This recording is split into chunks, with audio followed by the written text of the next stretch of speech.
Come all you poor workers, good news to you I'll tell, how the good old union has come in here to dwell. A battle in the heart of Alabama caught our attention. Coal miners in one community, they've been on strike now for months. Working as long as 12 hours a day, 7 days a week, in some of the most dangerous conditions. I really think that the labor movement is the single greatest force for democracy in the history of the United States. The story of Alabama is a story of not just resilience, but of militancy. I say no contract, you say no code. No contract, no contract. If we ain't all free, ain't none of us free.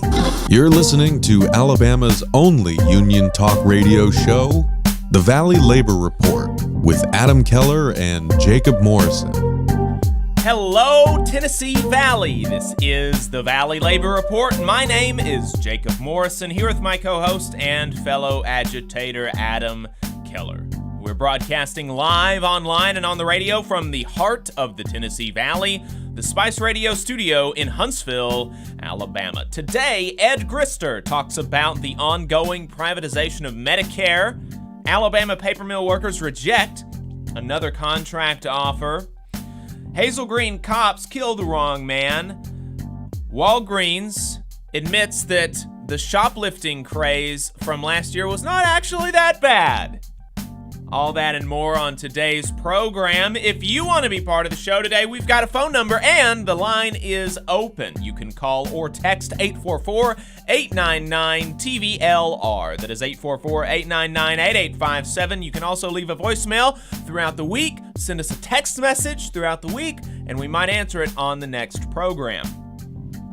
If you haven't gotten enough of us by the time that we wrap here on the radio, or if you just want to see what we're up to throughout the week, then you can find us anywhere you find anything online. We are on Facebook, Twitter, YouTube, Twitch, TikTok, all at The Valley Labor Report.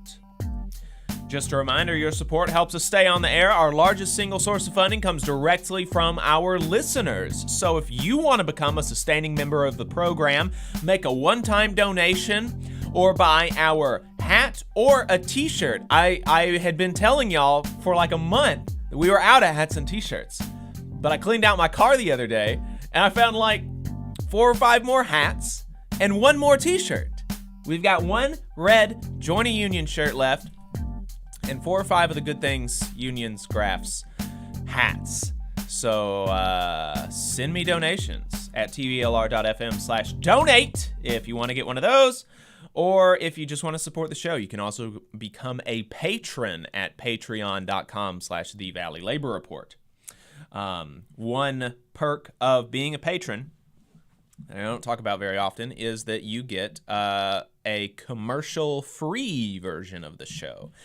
Whenever we drop our main show on Tuesday mornings at 5 a.m., you get the whole show plus overtime without any ads on the Patreon feed. So that's a perk. If you're a member of a union, then think about getting your local to sponsor the show as well. We couldn't do this without our local union sponsors. So let's start off with the headline story, and that is that workers at the Mart Mill have been locked out for over 3 months now. And last week, they just rejected the company's most recent offer, which still did not meet their demands. Takes a lot of courage and solidarity to vote down a contract after you've been locked out that long, but these folks believe that what they're fighting for is right, and it's great to see that kind of commitment to this. Absolutely. Yeah, I mean, that's a tough call. These folks have families to feed, and they're making some tough decisions, trying to do what they think is right. Could you remind us, where is Mart Mill at in Alabama? Yeah, the Mart Mill is in Cottonton, Alabama. So that tells you where that gives you an idea right now. No, it's just south of Fort Benning, Georgia. It is 30 minutes south of Fort Benning, Georgia, about 45 minutes south of Columbus, Georgia. So it's in that area. Right on the Georgia line. Right on the Georgia line. Yeah, it's so close to the Georgia line that when I've been down there, my phone is constantly changing from Eastern to Central time, and it is very irritating. I don't know what I would do if I lived there. I would You'd have to turn that feature of your phone off and pick a time zone that you live most of your life by. You'd have to turn that feature of your phone off because it is not helpful when you're that close to the line. But let's remind, I also, in addition to reminding folks whereabouts the Mart Mill is, I also want to remind people how we got here. And that's that we got here because these folks have been overworked for the past 4 or 5 years to such an extent that over the last 2 years, the average hours worked in the facility are 40% overtime. So 40% of all the hours worked are overtime hours. That's how much these people are having to work. Their production side is like 50 people understaffed. It's just really, really like they're having to work way too much. And they're having to work that much despite 2 very important clauses in their contract that the company is trying to remove. And those are the Sunday premium, which says you get time and a half on Sundays and double time if the Sunday is over 40 hours, and hog law, which states that the whole shift turns into time and a half after you've gone over 16 hours, which honestly, working over 16 hours is just insane. Like, that's not safe, especially in these big paper mill machine, these big paper mills with these crazy machines, all these chemicals and all this stuff. I mean, it's really actually a dangerous job. And so the idea that you're working on it over 16 hours, that the boss is asking you to work on it over 16 hours, really speaks to their inability to manage, that their poor job of managing. The fact that they have to ask somebody to stay over 16 hours, that means the managers of the plant are doing a bad job, right? Because not enough people are staying, obviously, to properly staff the mill. And so the company is wanting to take away these things. And so rightfully, the workers are like, you're already working this insane amount already.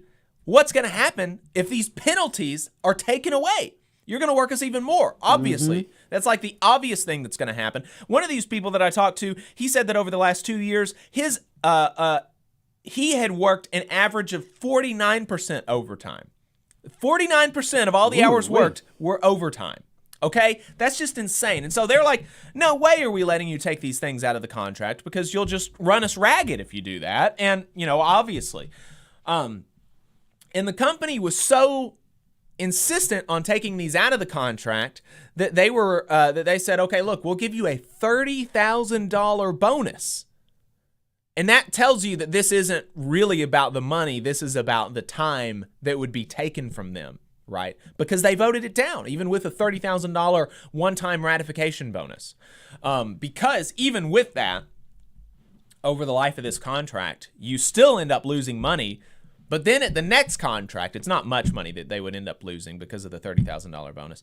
But the next contract, you're not going to get a $30,000 bonus, right? And that's the deal. That's the thing. And so they're wanting to keep these provisions in there, keep the monetary compensation of these provisions in there, the penalties for the overwork in there, for the people that come in after them. Because this is this is a mill that's been open since 1966. There are generations of people working there, before the lockout. There was grandfathers and fathers and sons that were all working in it together. And so they're thinking about, this is a real community job, and people are thinking about folks that come after them.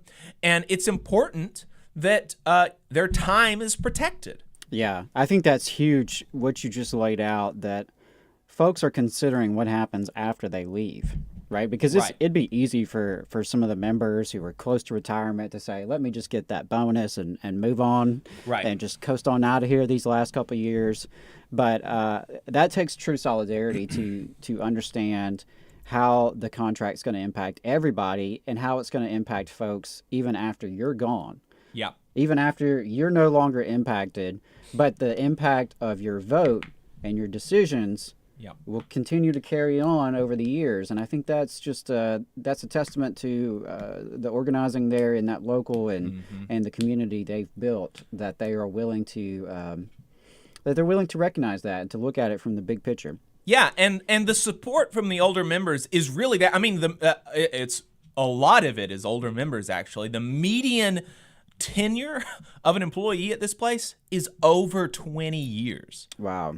So more than half of that's what the union is. These folks have given a lot to this plant. Right. That's a lot of years. These people have given a lot to this plant, a lot of years, and but that also illustrates that, you know, the people that voted down this contract resoundingly the first and now the second time,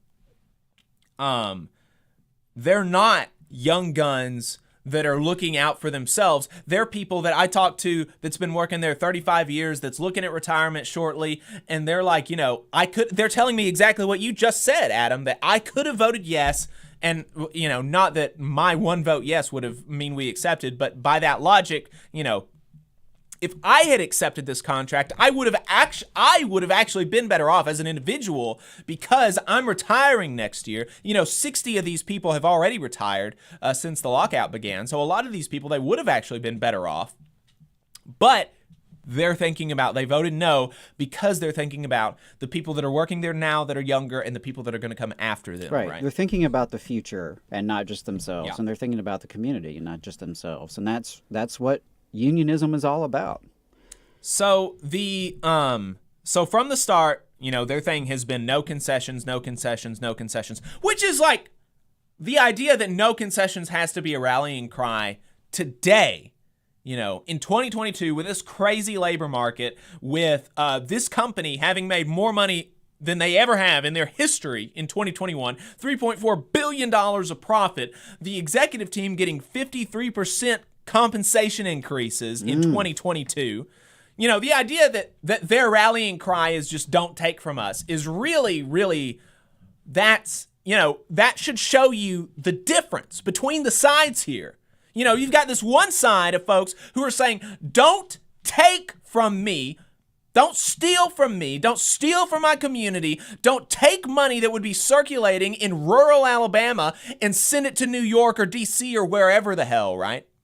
That's one side. And the other side is a group of people that just on average, the CEO, I think, got a 300% raise in 2022, but the average of the executive team got a 53% raise. That's the other side, and they're saying, we want to take from you, right? So these are the sides, okay? So that's been the rallying cry for the locals here for this whole time, and the other side is saying, well, how can we save face because y'all have the Sunday premium pay? We don't want to give it to you because no other mill in our organization has Sunday premium. How can we save face? How can we have integrity? Blah, blah, blah, blah, blah, blah, blah. And so what the negotiating team has done, and that they seem, from talking to the members, they seem to have support to do this, is that they have shifted from saying you have to keep this language, these words in the contract, to you have to maintain somehow the same compensation. Okay? So if with the maintenance of Sunday Premium and Hog Law, we would have made, you know, X amount.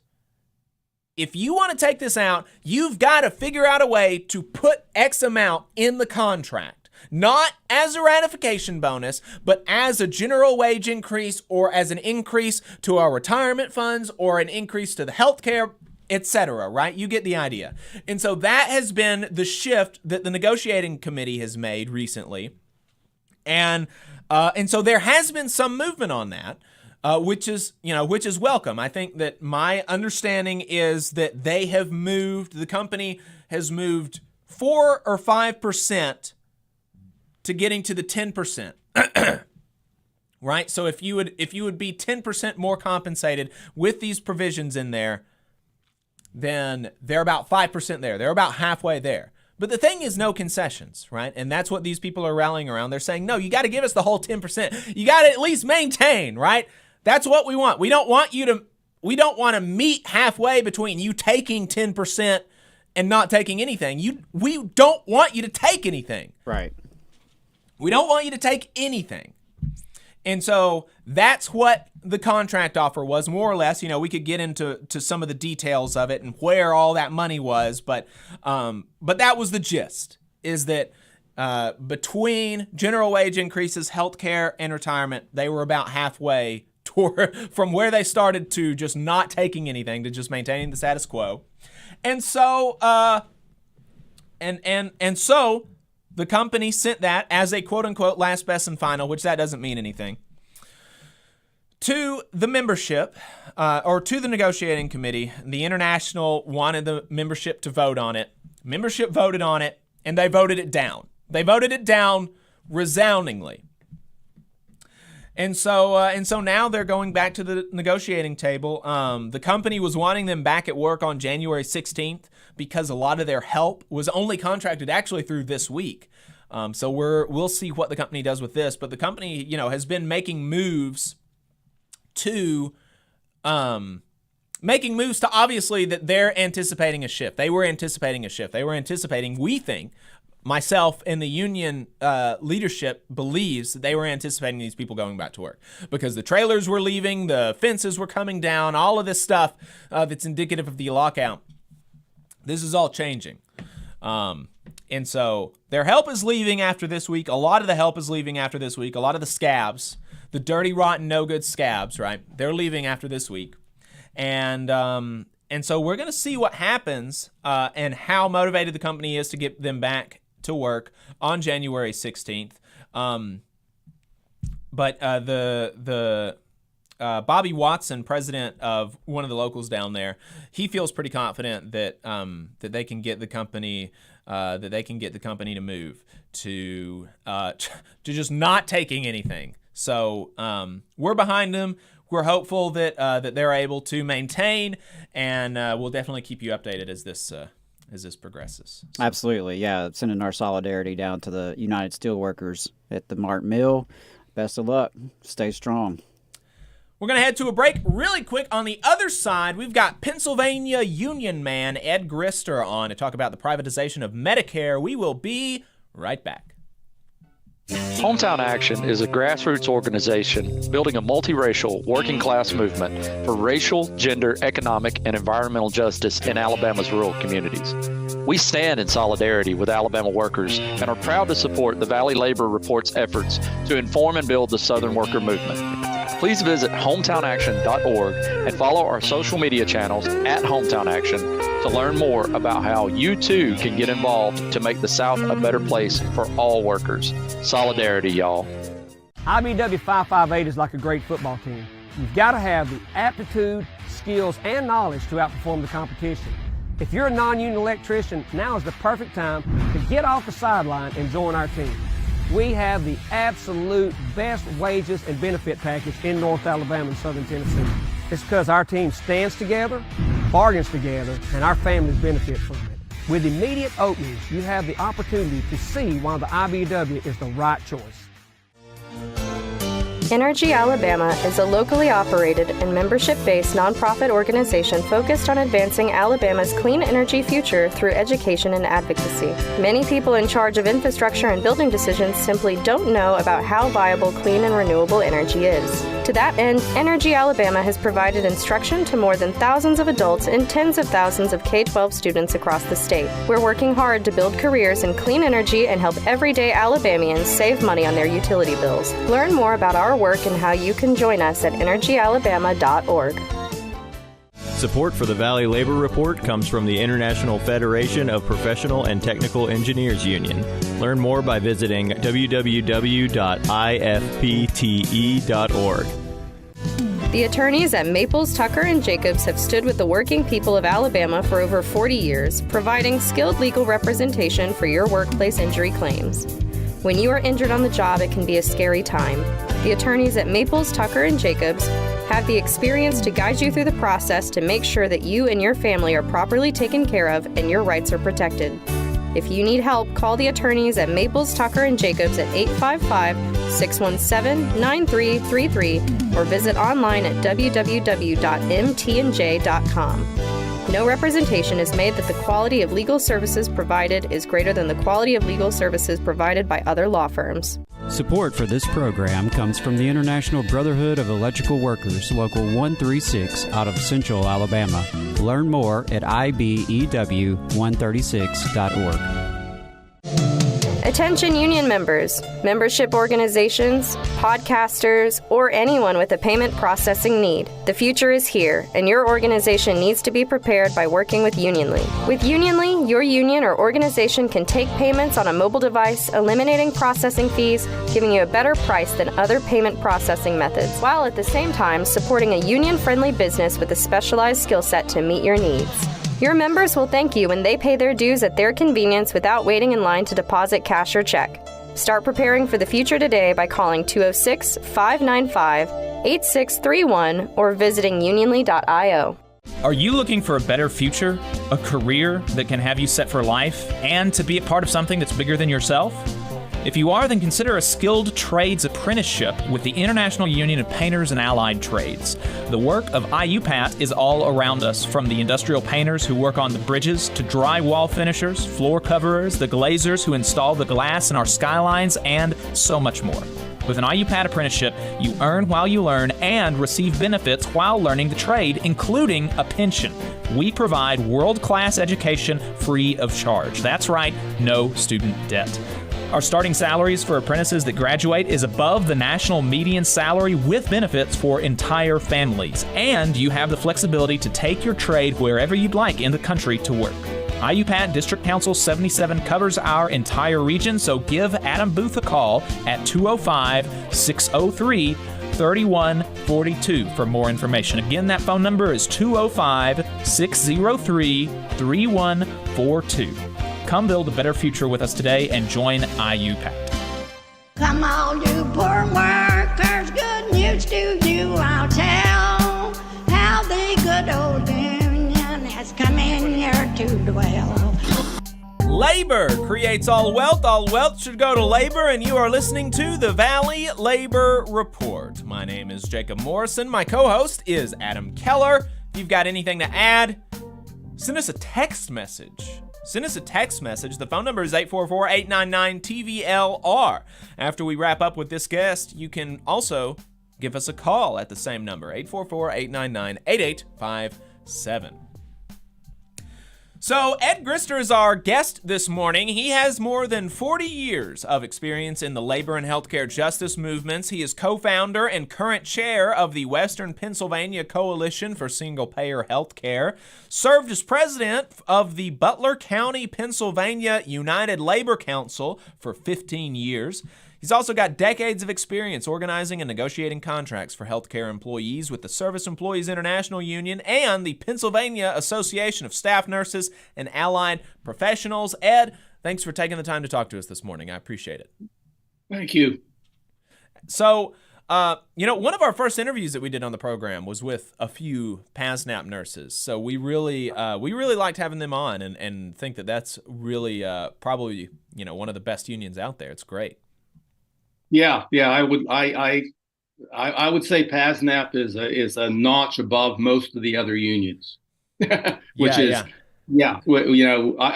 would always argue that we're really a different union, but then sometimes we would say that's because the bar is so low, but they are good. Yes, we got to get some of them folks back on. In fact, it's been too long. But today we wanted to talk to you about a recent article that you had in Counterpunch titled Labor Leaders Provide Cover for the Privatization of Medicare. So, let's start with a general overview of that article and we can dig in from there. So what is the general thing that you're trying to get across in this article, Ed? I think the general theme is that Medicare is facing literally an existential crisis.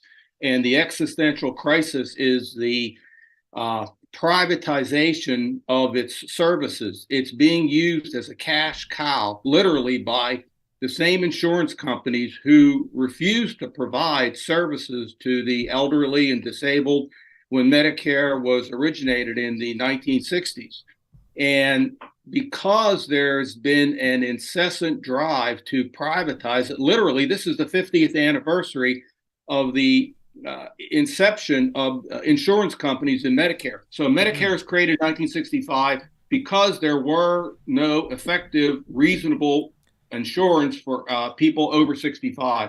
Yet what we see through the decades is not only Republicans, but now increasingly Democrats supporting the privatization of Medicare. And when we say privatization, we mean the insertion of insurance companies, third parties into the relationship and the payers and the doctors and the providers of care to the patients. And I'll end it with this, because when we say we want single payer Medicare for all, what we're really saying is that the insertion of private entities, for-profit hospitals, insurance companies to manage your care provides no value to healthcare, literally no value. It's a profit making.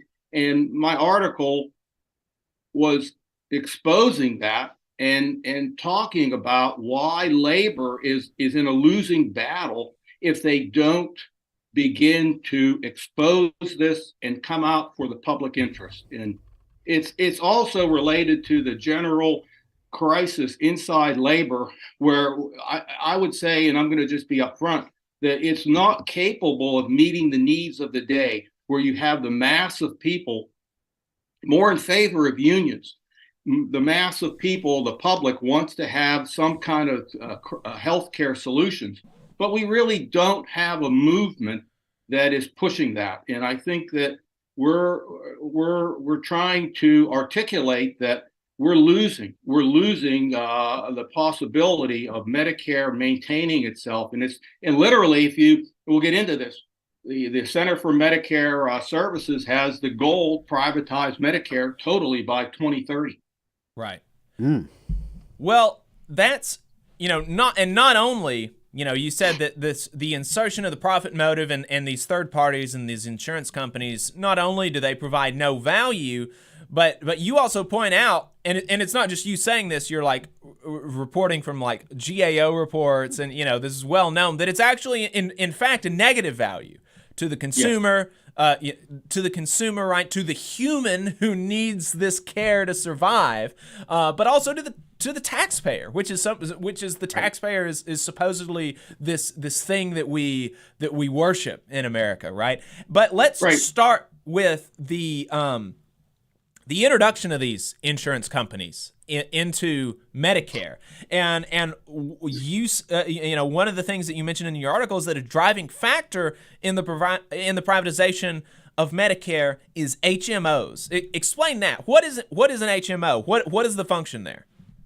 Well, an HMO what was one of the originating privatization schemes, and I think that for the general public, what you have to start back is in the context that they name these devices or schemes in different ways. So an HMO essentially is gathering all of potential patients in a certain area for a certain employer and grouping them together, and then saying that because we have these people in the system, in our insurance company, that will be able to provide better care for you.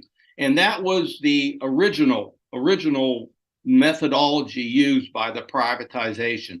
But as you can just go through the history, none of these things have saved any money. So they call them names, and one is HMO. Now we have Medicare Advantage. So that was the first privatization of Medicare, the insertion of an insurance entity into it. As I said, it's simply a third party coming between you, whereas with single payer, with traditional Medicare, you go to the physician, you go to the provider, Medicare pays. Medicare for all, or single payer, is simply a payment system that saves the taxpayers money, rather than have some insurance company, whether it's an HMO or whatever, saying, well, maybe Ed Gristar or Jacob has to go to see another doctor, or he or she can't get this service because we don't think it's necessary.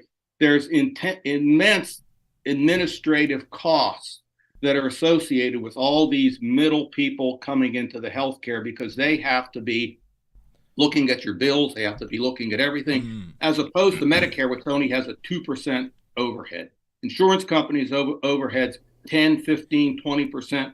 because all of the ridiculous commercials that you see on TV, call Joe Namath calling you up, or blah blah blah. It's all simply a waste of money, literally. And people say, "Oh, that can't be true." The answer is, it is true. It's a waste. It doesn't provide any value. Right. Yeah. I mean, exactly. And that profit, that it's a waste. It's a waste in terms of, why are we advertising for these services? Why can't people just go to their doctor and get a recommendation about what type of insurance they need? Or why should they even have to have a recommendation on the type of insurance at all? Why can't we just, particularly the conversation is about Medicare. Why can't we just have, when you're 65 and older, you get the care that you need, and that's just taken care of? That was the whole shtick of Medicare, is that you don't have to worry about all this nonsense that we have, while you're a working person. And that's the thing that I don't understand, why there's not more agitation about this, because I hate paperwork. And so every year having to decide whatever, this is the kind of healthcare I still want to do this, even though it's going to cost more this year. Like, I don't know why there's not more agitation about that, right?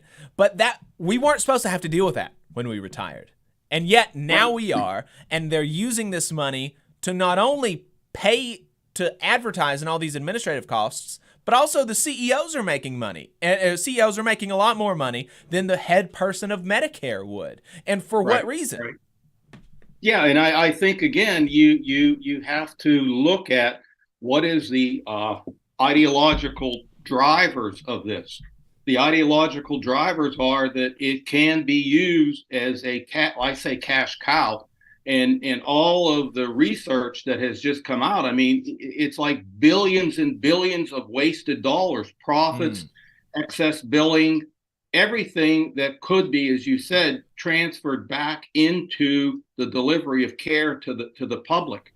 And our unions literally are sitting on the sidelines, and they're kind of having their finger looking in the air or whatever, and saying, well, we don't really know what to do with this. And it's the necessity of us to show and to get some kind of an upsurge, because this has been going on with Republicans and Democrats. I think the last time we checked into it, and one of our demands is Medicare Advantage literally has a Medicare Advantage king and queen show, where they have people signing on and saying, we support Medicare Advantage, we're in the Congress. And our point is that it's some of the people who sign on to these things for Medicare Advantage are not some of them. Many of them are Democrats. And many of the same people who claim they support Medicare for all will sign on, say they support Medicare Advantage, which is it's just two polar opposites. So it's time to educate, and it's time to because the crisis is not going to go away, and it's going to continue. And the Biden administration now has just picked up on what Trump started. But if you go back to this, and again, I think people really, especially labor people, working people, not just ones who are in the union, but people who work for a living, they have to understand that in 2010, when the ACA was implemented, when it was voted on, there was inserted in there a special provision that they would establish pilot programs. And all of these pilot programs are essentially privatization schemes, called under different names or different anachronism. And their whole essence is to take these pilot programs and then force them literally onto the Medicare beneficiaries. And literally, it's almost bizarre that you could have a program right now in Congress that is privatizing Medicare, ACO REACH it's called, that has no congressional oversight. Literally, it's written into the law. There's no congressional oversight, and there's very little pushback from Congress because half of them are literally bought off by the same insurance companies. Biden got more money from the healthcare industry, the pharma, than Trump. So this delusional idea that somehow everything is bad because that Trump did it. You kind of got to get away from this. We really have to focus on who is behind this, and it's clear that it's both parties. And when I say both, I'm talking about from the inception 50 years ago when Medicare was passed. Keep in mind, when Medicare was passed, it was a tremendous civil rights achievement because all of the hospitals in the South, mostly in the South, had to be desegregated. Literally, they had to be desegregated or they wouldn't get Medicare money. And that was a tremendous victory for civil rights for Black people, and actually in just the elementary provision of healthcare. People don't even know how that all was established. It was a huge fight to get Medicare established, especially in the South, because of what I just said. So now you're literally having it stolen away from you, taken away from you right before your eyes. And the people who should be fighting it are literally partaking in it. And it's just obscene. And these, and I want you to explain these Center for Medicare and Medicaid, quote, innovation centers, right? But I also wanted to pull this out from your article before we go to that. You know, you mentioned about the administrative costs. We talked about the advertising. We talked about the profits that's going to these middlemen that have no reason for being there. But also, in 2020 alone, these companies, these Medicare Advantage companies, exaggerated risk scores of patients and generated $12 billion in overpayments. In addition, these Medicare Advantage companies routinely deny care. And so there is a, I mean, this is hurting seniors, this is hurting taxpayers, this is just not a good deal to privatize Medicare or Medicaid. And so, you know, that you mentioned that inserted into the passage of the ACA was this language that created a new agency. And it's called the Center for Medicare and Medicaid Innovation. And so, you know, wow, Ed, innovation. That sounds. What's wrong with innovation, Ed? Are you exactly? What's your deal? I think that again, the prostitution of our language, to the extent that they're able to use things that give the connotation that this is positive. So people say, oh, you're exactly right. That's why they named it this. And if you're smart enough, which I think most people are, you have to say, well, why are all these innovative, quote, programs all privatizing programs? Why don't they have a pilot program that talks about the need of expanding Medicare for everybody saving money? Because the whole essence of the people running the Congress and running this whole show is not to provide Medicare for all with a cheaper system. It's to ingratiate themselves literally to the insurance companies who are really running the show. The private insurers are running the show. They see a lot of money. In fact, the Medicare Advantage insurance companies make more money off of Medicare Advantage than they make off of selling traditional health insurance. So what does that really tell you?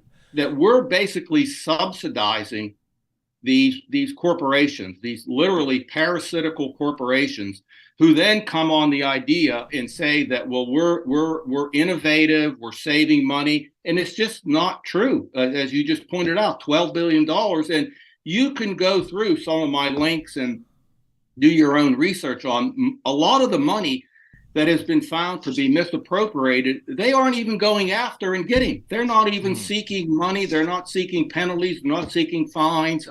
It's just, I mean, I think that it's like a teachable moment. You have Southwest Airlines just walking away and say, ha, ha, ha, you know, and you have all of these criminalities associated with the system. And yet, instead of having an upsurge, instead of having a popular alternative vision put out there by either the Democrats or even the top unions, you really have silence. So people are confused. They have nowhere to go. They're disoriented. They're kind of like figuring out, well, who is on my side? And I think what we're saying, or I'm saying, is labor has a classic opportunity here to resurrect its real mission. And if they don't do it, you're going to see that it's just going to be a further downward spiral of everything. Because either we have an alternative look at what's going on, or the wolf is just going to devour the system. And like, I'll give you an example. In Canada, almost the same thing is going on. In Canada, they're arguing in Ontario, at least, that they're privatizing the healthcare system. They're underfunding the healthcare system. And the labor unions in Canada literally are holding big rallies, and they're pushing their leaders. They're at least articulating the problem. And here we don't have anything. And, so it's up to us. You're the union. I mean, remember the old days that say you or the you in union. Right. Well, either you do it or you could just ignore it. Just put your head in the sand and just ignore it, or point fingers at somebody else, but I hope. Yeah, well, Ed, you're saying that Democrats haven't been loud enough about this. The labor leadership hasn't been loud about this. But now, the Republicans just got the speakership, and I understand that they really hate corruption, and this sounds pretty corrupt. You're not anticipating that the Republicans are going to do something about this? No, I think that there again, it's a teachable moment for us, that if the Republicans, like you just said, demagogically, they'll rail about anything, but will they actually do anything? Well, I think we ought to, you could hold their feet to the fire.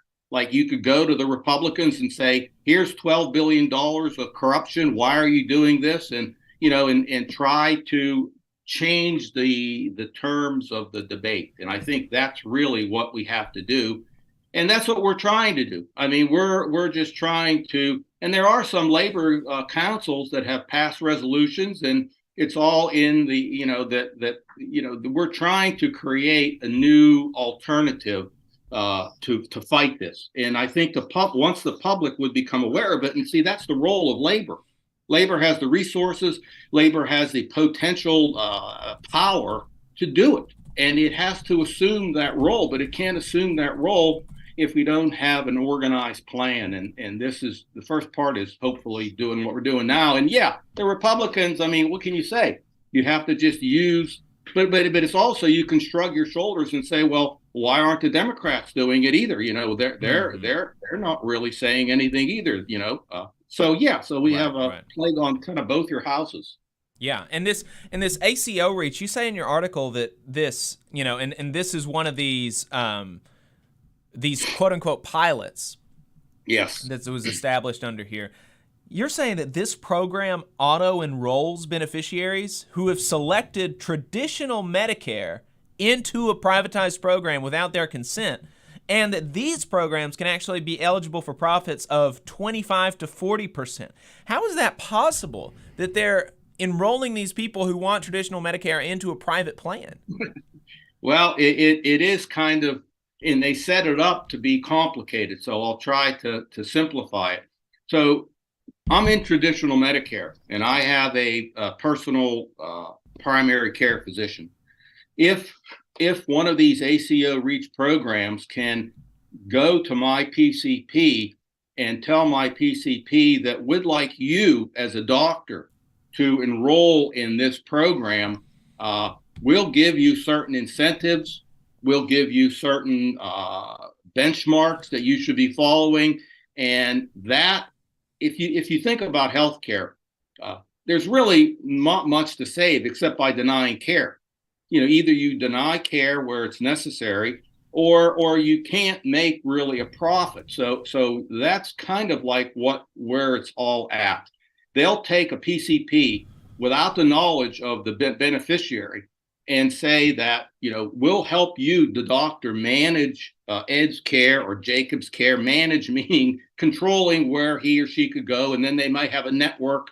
And they have told people who protested this that they'll say, well, you know what? If your doctor has decided to go into this program, all you got to do is go find another doctor. Ha ha. So you're not really forced into this. But the reality of it is that depending upon the age of people, depending upon their physical location or geography, depending upon the ability to get another doctor, it's just another almost insurmountable hurdle that people will face. Mm-hmm. And all of this is done to as I said, to provide profit for these entities, which again use the argument, hey, we're going to save you money. We're going to save you money. We're going to, and the reality is that any money saved is usually just part of their profit. So it's very insidious, and it's just wrong. And I could get back into the Medicare Advantage scam, because you have this ACO REACH, which automatically would enroll people without their knowledge. And then you have the Medicare Advantage program, which the government has set up codes. And so that you have to know how that scam works. And the New York Times did a good article exposing all of this. It's pretty simple. Basically, what they do is they say that if you want to get into a Medicare Advantage plan, we pay differently. Whereas with traditional Medicare, you go and you get services and the provider is paid. With Medicare Advantage, they get a lump sum of money per recipient.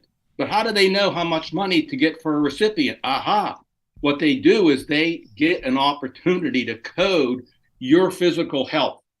And the messaging here is it's ripe for corruption, because they'll insert different codes. They'll say, well, Ed Gristar has this problem, he has this problem, and they'll upcode it so that instead of getting $5,000 per Medicare recipient, they may get $25,000 or $30,000, and then any money not used is their profit.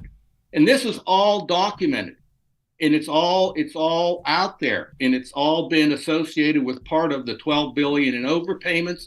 Yet some people in Congress say, well, you know what we have to do, Ed? All we have to do is shut down the bad actors, the real bad thieves. We'll leave some of the ancillary thieves there. And our whole point is the whole essence of it is wrong. It's just because why? You go back to 1965. That's why Medicare was created as a single payer system without profiteers. I think. Well, the response from labor to this has been, you point out two different polls, but I mean, really the definitely the weight of the leadership is really behind one. And in one poll, you're showing that. And this is, I want clarification here. In New York City, retirees have had to file lawsuits to stop their own leaders from changing their coverage from traditional Medicare with a supplement to a Medicare Advantage plan. Is that their own leaders? Is that unions or their own city leaders? Well, I think that it's both. So number one, when you have Medicare, because the weakness of initial Medicare, it only pays about 75 or 80% of the cost.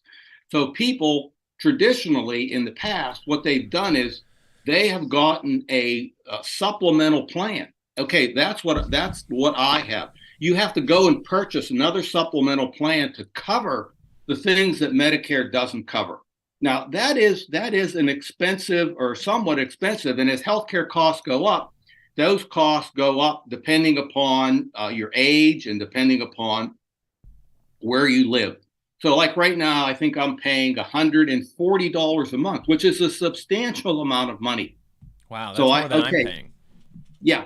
So if you have a supplement, you then get coverage on the things that Medicare doesn't. You can go to any doctor, and that's how that works. And that worked kind of seamlessly for many people. But the people who just are retiring, many of those people in their union contracts, the employer 25 years ago or whatever, 10 years ago, 2050, whatever, they paid the cost of the supplement. So they had good health care up until they retired. And then when they retired, people said, well, how do I continue to pay my health care costs? Because it may be $100, $200 a month, as I just told you. Right. what was negotiated was the employer would pay that Medicare supplement because in the past it wasn't that much of a financial burden, and there was only a limited number of people that got it.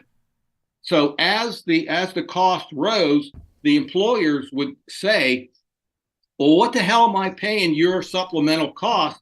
I'm just going to go out and force you into a Medicare Advantage plan that, guess what, is literally subsidized by the other taxpayers. And of course, the Medicare Advantage plans has all the negatives. They have to have pre-authorizations, they limit care, and they use this argument with the cities, the municipalities. This is going on in any employers. They use the argument that this costs too much money. We should just shove you into a Medicare Advantage plan because the Medicare Advantage plans are cheaper. Why? Because they're subsidized by the taxpayers.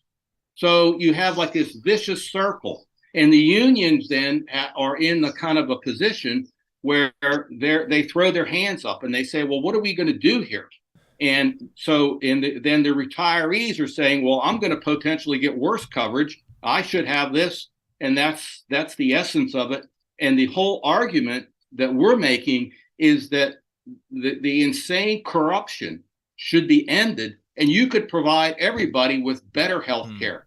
Right? Well, because and that's. I hope that answers it. Yeah. And then, and in addition to that, you say that the Alliance for Retired Americans, which is the AFL-CIO's national retiree organization, they haven't issued any statements about that. And you also say that activists around the country are reporting that they're being cautioned by the Alliance for Retired Americans to not call for the cancellation of the ACO REACH privatization program. Well, that's because if you like again, this is getting a little off the weeds, but I'll try to explain it real quickly. It's like the ARA is the official retiree organization of the AFL-CIO. The national AFL-CIO sets the policies. At this point, because they're so weak, maybe I shouldn't go there, because they're. Well, no, I mean, I think that's accurate. They haven't issued any critical analysis of this program, ACO REACH, privatization of Medicare. What they're saying is, you know what? Hey, our great friend Joe Biden, who just broke the railroad strike, he's the most pro-labor person in the world. Guess what? He doesn't want you to be bitching about the ACO program. We have to analyze it. And that's literally what they're saying. So the people in the lower echelons of the ARA, these grassroots groups in each of the states, some of them are starting to say, well, we've heard presentations and would like to know more about this. Why don't you do anything? And their answer is just what I said. Hey, you as the lower echelons can't be making official complaints because we, the top people, control what the policy is. And so what all we're saying is that rather than them lead the fight, they're literally damping it down. They're pushing down on it when they should be pushing up. Right. And you say that there are labor organizations across the country that are pushing back. Yes, and I think that's the positive, and there's a positive and negative in almost everything. So in this case, you do have people, once they hear it, once people explain it to them, they're saying, well, what the hell is going on here? This is not right. And I think that's really what we need to have in the labor movement. We need to have a groundswell of people from the bottom to push a new paradigm, because each day it's clear what's needed and what we don't have. And the existing structures can't provide it. They simply can't provide it. They're not capable of providing the necessary leadership, yet it's right there in front of us. It's right there. It's ready to be fought for. But people have to come to grips with it. They say, well, I don't want to do it. Well, you know what? If you don't want to do it, then it ain't going to get done. Yeah. That's exactly right. And we can answer this question from the chat from David Story, friend of the show, co-founder of the program, actually. And this is a bit off topic but I think that we've gone through the privatization of Medicare conversation, and he had a question about, you're an advocate of Medicare for all. I am as well. And he said that I'd ask Ed what he'd say to convince older unionists like myself that have watched neoliberalism decimate our social programs. How can we trust the same government to do what's in our best interest with respect to Medicare for all? And I guess, and I'll give my thoughts, and Ed, you can think about it as well. But my thoughts would be basically that in addition to neoliberalism decimating social programs, like we've been talking about with Medicare, this whole program, the same thing has been happening in our union contracts. And Ed, I think you could speak to that just as well. You've been negotiating contracts, and healthcare is a very big portion of union contracts, and the same thing has been happening in our union contracts, is that healthcare has been getting worse, Medicare has been getting worse, it's all been getting worse, and the antidote to that is the same way that we got Medicare in the first place, which is a powerful organization of working people, powerful labor movement, militant labor movement, pushing back to get things like Medicare, to get things like good healthcare in our union contracts, and I think I would just think that it would be easier to maintain a Medicare for all system nationally than it would be for everybody to maintain good health care in all their individual union contracts. And that would be my kind of initial thoughts about it, just because it affects everybody the same, as opposed to you as an individual workforce going against this company or at a work site, or even industry wide. Instead of that, you've got the whole of the country that will be agitated by a change in your insurance, as opposed to just your workplace and being able to pick you off that way. Yeah, you that's it. Yes, that's pretty much it. It's like, that's why when people say, we need a change in the way people are thinking, that's pretty much it. If you have individual contracts, thousands of insurance companies, thousands of individual contracts, you get people pitted against each other, and one insurance company, one union. And if you have everybody in, you would have a much greater benefit.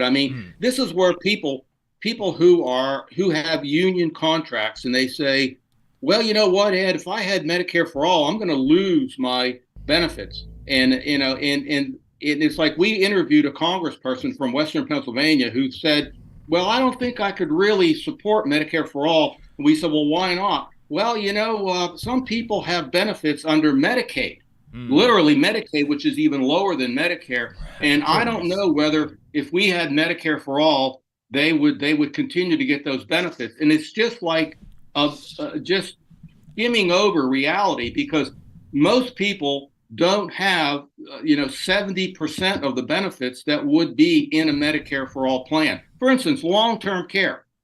Who has long-term care that people now literally have to go bankrupt? You have to be poor to put your relative or your family member in a nursing home, and then the coverages are bad. And if you had Medicare for all, as you said, everybody would be in the program. There would be a natural push from the public to maintain quality services. And so you have all these other hearing, dental. What kind of a society claims that dental isn't related to healthcare? It's just crazy. But nobody speaks up to that. And I think that's what, if we had people speaking that way and unions fighting for this. Remember, 10 years ago, 12 years ago, we had 600 unions supporting Medicare for all. 600. And where are they at now? What are they doing? And I think we have to realize that the public is with us on this. And what we lack is literally a political direction. And it's programs like this, hopefully, that people will listen to. And we have to get out there and just organize. I guess I'll end it by, my last organizing drive with PASNAP. I will never forget it in that people came to the union meeting. The nurses came to the union meeting, and they said, hey, Ed, what is your union going to do that's different? The same people are going to be in the union that you're going to represent us with. and they won't do anything now. They won't fight for us. They won't. They're apathetic. And I mean, my point was, if you had the right leadership, if you had the right alternative direction, if you had a different vision, you could create so much energy that you could push things away. And that's really what is needed. And it's possible. History shows it's possible. And to be different, like the crackpot Republicans today, everything they're fighting for has no impact, literally, almost on the average citizen. But if you had people in Congress fighting for our issues, you could create a huge groundswell of support. Take it from there. I just wanted to piggyback on those comments and echo those sentiments from both of you guys. And it's my belief as a unionist that the American labor movement must come out strongly and in a united fashion to declare that healthcare is a human right. And it's an international disgrace in this country that we don't guarantee healthcare. And I think labor unions have a huge role to play in pushing for a form of single-payer healthcare, whether you call it Medicare for all or not. The truth is, every single person deserves healthcare, deserves dental care, deserves vision care, right? Deserves long-term care, not because of a contract, not because of anything beyond the fact that they're our fellow human beings, and we're the wealthiest country in the history of this planet. And if we can do anything, we can take care of our people. Yeah. And it's a shame that we have folks in leadership in some elements of the labor movement who've forgotten that it's supposed to be a movement. Right? Not just institutions that you sit on top of and that you ally with other folks who sit on top of other institutions, but a bottom-up movement representing rank-and-file working-class people. And I think that if we can build the sort of coalitions that we built in the 1930s and in the 1960s, where we see the fusion of street power, social movements with a organized and militant labor movement, that's what it's going to take in this country to guarantee health care to our folks and to do so much more that we need to do. I appreciate your comments, both of you guys, and I appreciate the work that you're doing on this subject, Ed. Yeah. Ed Grister is, the article is Labor Leaders Provide Cover for Privatization of Medicare. It is in Counterpunch. He is co-founder and current chair of the Western Pennsylvania Coalition for Single-Payer Healthcare, former president of the Butler County United Labor Council in Pennsylvania. Ed, thanks so much for taking the time to talk to us this morning. I appreciate it. Thank you very much. I appreciate it. Good luck to you. Absolutely. Appreciate it. Thank you. All right, folks, we're going to take a break really quick. On the other side, we are going to be talking about how apparently shoplifting is not why Walgreens had a bad year. We'll be right back. Energy Alabama supports consumers and is a leader in advocating for them. We have been able to successfully fight off utility rate increases in the state, reduce fees for electric vehicles, increase electric vehicle infrastructure spending, and secured a $100 million refund by Alabama Power after the utility overcharged customers for fuel. To learn more about our work advocating for customers and join the fight, go to energyalabama.org. There's a lot of talk about a shortage of workers, but that's not the case with IBW 558. We have provided our customers over 3,000 workers and performed over 3 million man-hours in a pandemic year. With 8,000 OJT hours, 900 classroom hours, OSHA 30, and a state license, our members receive the equivalent of a master's degree. That's what makes IBW 558 the right choice for your electrical needs. Look us up at Facebook or at IBW558.org. North Alabama DSA is looking for folks to work for a better North Alabama. They prioritize mutual aid, municipal activism, and union solidarity. Contact them on social media or dsanorthalabama@gmail for more information. Support for this program is provided by the International Association for Machinists and Aerospace Workers, Local Lodge 44 in Decatur, Alabama. Learn more at iamaw44.org. Hometown Action is a grassroots organization building a multiracial working class movement for racial, gender, economic, and environmental justice in Alabama's rural communities.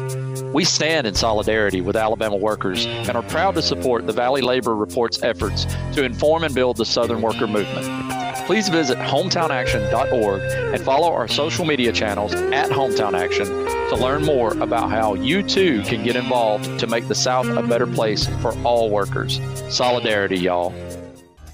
Support for this program also comes from the Iron Workers, Local 477. So if you are looking for contractors with lower than average EMR and TRIR, they tell me that if you need to know what those mean, then you will. Or if you need to supplement a workforce at any level for any amount of time, short or long term, if you need iron workers that come trained and certified at no extra cost, or if you need workers from superintendent down to general laborer, and you're looking to start work on a project, or you're unhappy with your current contractor situation, you need to call my friend Jeb Miles with the Ironworkers Local 477. They only work with the best in the business, vetted contractors, and can do all kinds of jobs from roofing to steel and bridge erection, from welding to heavy rigging, from structural repairs to machinery alignment, and much more. They supply manpower on 4 of the 5 largest projects in North Alabama, so you know they're legit. If you need good quality, safe, efficient, diligent, and knowledgeable workers on your job, then you need the Ironworkers Local 477. Call Jeb Miles at 256-383-3334 or via email at local477@bellsouth.net, and make sure you tell them that you heard about them on the Valley Labor Report.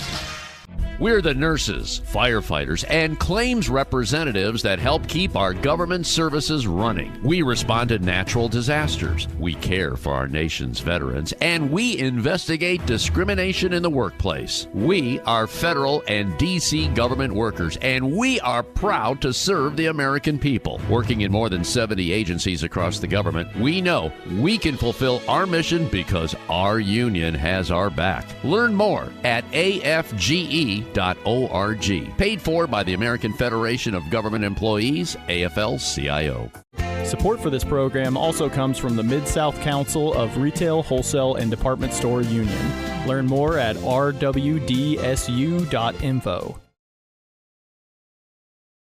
Come on, you poor workers, good news to you I'll tell, how the good old union has come in here to dwell. Alabama's only union talk radio show. This is the Valley Labor Report. My name is Jacob Morrison. My co-host is Adam Keller. If you've got anything to add, you can give us a call. The phone number is 844-899-TVLR. That is 844-899-8857. Give us a call. Shoot us a text. We will reply. So yeah, that was a great conversation. Enjoyed that. So this is like a super petty thing, but I found out last week that the one of the rule changes that the Republicans are going to make as they go into the go into the 100 whatever Congress that they control the House of Representatives for, they are changing the name of the House Committee on Education and Labor to the House Committee on Education and the Workforce, which is just like, I don't know. It's not like it really matters what the name of the thing is, but you can just tell this is not a populist working class party. Yeah, God forbid they use the word labor. Yeah. Workforce, that's one of the trendy terms these days. You hear that a lot in the education sector, where it's workforce preparation, workforce preparedness, workforce readiness, right? Who gives a damn about educating the whole child? Just make sure they're ready for the workforce. Yeah. Super weird. Here's another quick story in local news. A Hazel Green family alleges Madison County cops killed the wrong guy after a domestic call in Hazel Green. The cops got a call, and they came to this house, and they, killed a guy. And the family's saying that this is the wrong guy. The man who was killed has been identified as Ray King, a custodian at New Market School, 50 years old, 51 years old. Like I said, the family says it's the wrong guy, and this has now been about 36 hours ago, and the cops have still not disputed this, that it's the wrong guy.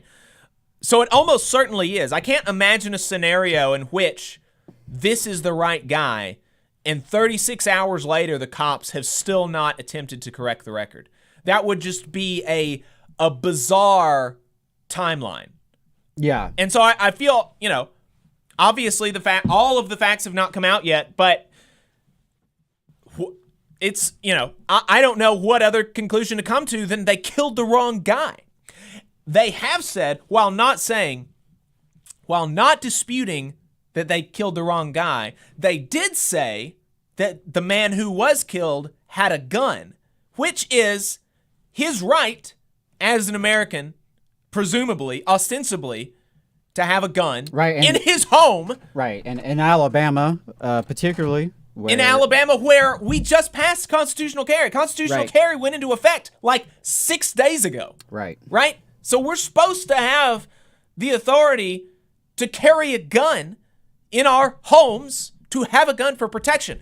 Now, so the cops say he had a gun. Cops say he had a gun, as if that means anything. That doesn't mean anything. The average Alabamian has a gun. The family does dispute this. The family says that he'd never had a gun, on his person.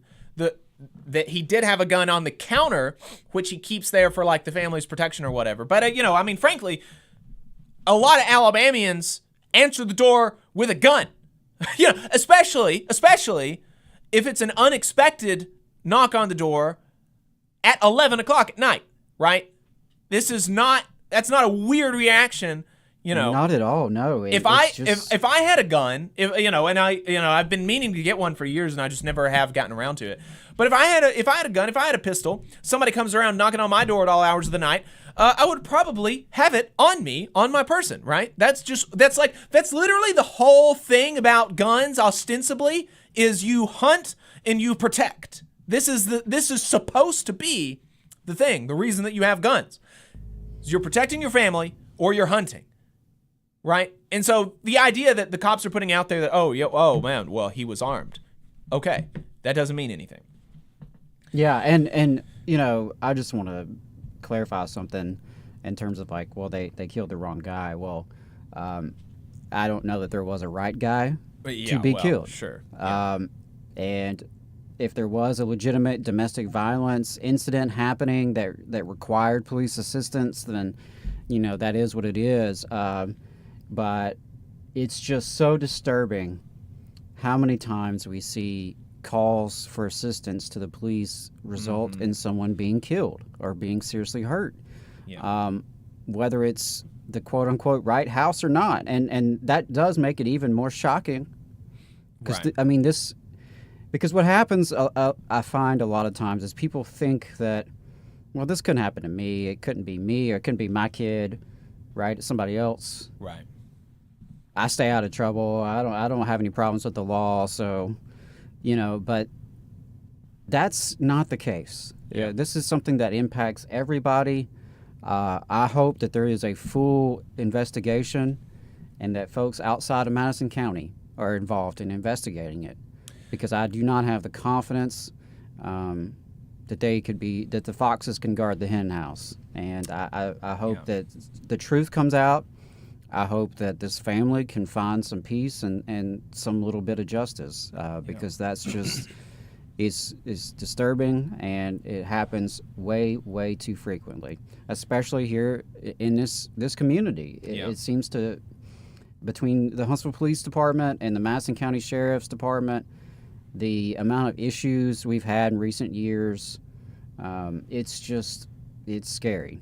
WAFF is reporting a neighbor saying, quote, "They need to make sure they're at the right house," unquote, said Roy Thompson, King's next-door neighbor who watched him grow up, quote, "because it was the wrong house and wrong guy," unquote. They're also reporting that the Alabama Law Enforcement Agency is investigating the incident, which, to me is only marginally better than the Madison County Sheriff's Department investigating it as well.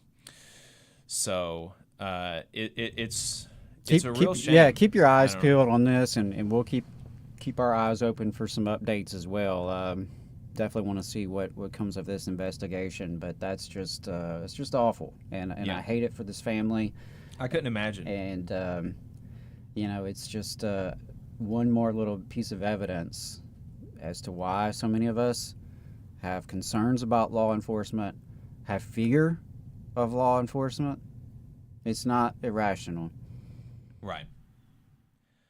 So the last story that we had today was this about shoplifting.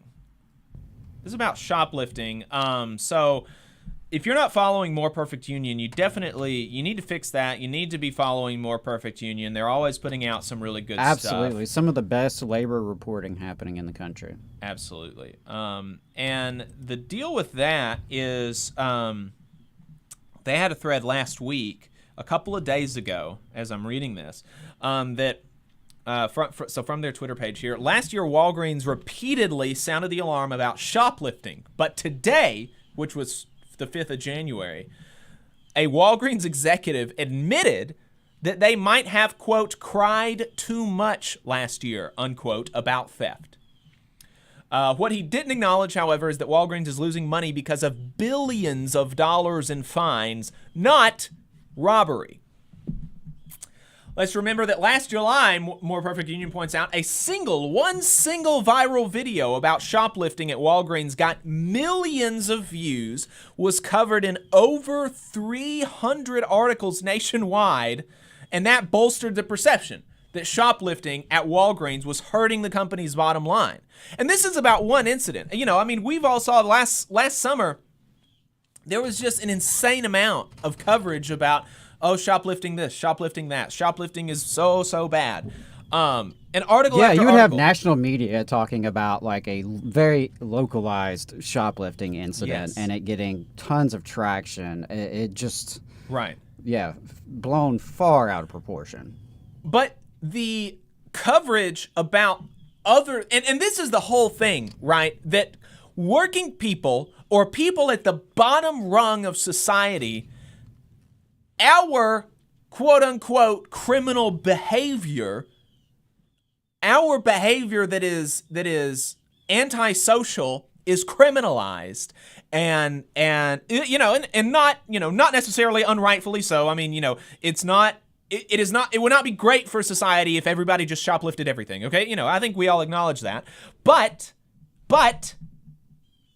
the extent to which people at the bottom rung of our society are shoplifting is so eclipsed by the amount of bad that the people at the top rungs of our society are doing to the rest of us, and yet the coverage of these things is totally inversed.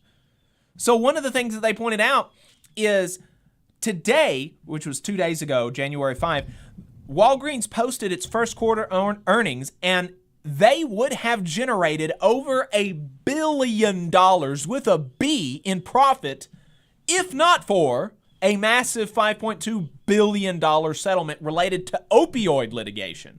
So had they not been a key player in the widespread killing and destruction of lives of people across the country due to opioid addiction, they would have made $1 billion in profit last year. And yet, how many people knew that? How many people that are listening to me knew that Walgreens settled? I didn't know this before this thread came out. How many people knew that Walgreens did a $5.2 billion settlement related to opioid litigation? Not many of you. And yet, how many of you were aware of this bizarre media creation about shoplifting? all of you, every single person that is listening to me is aware of the bizarre media creation around shoplifting in the last year. And yet, if you take, I think, what was the actual numbers on shoplifting, the almost certainly inflated numbers, what was it, like 300 million or something? $300 million of property was shoplifted in the last year, I think, is something I've seen numbers about it, and the numbers are meant to make us believe this is a ridiculous problem. And yet, in this one company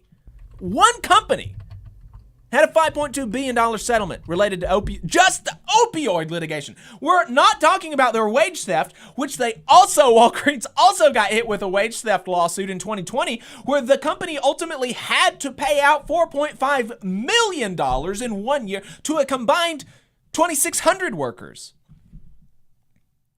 So again, this is one company, 2 lawsuits, wage theft and opioid litigation, billions of dollars.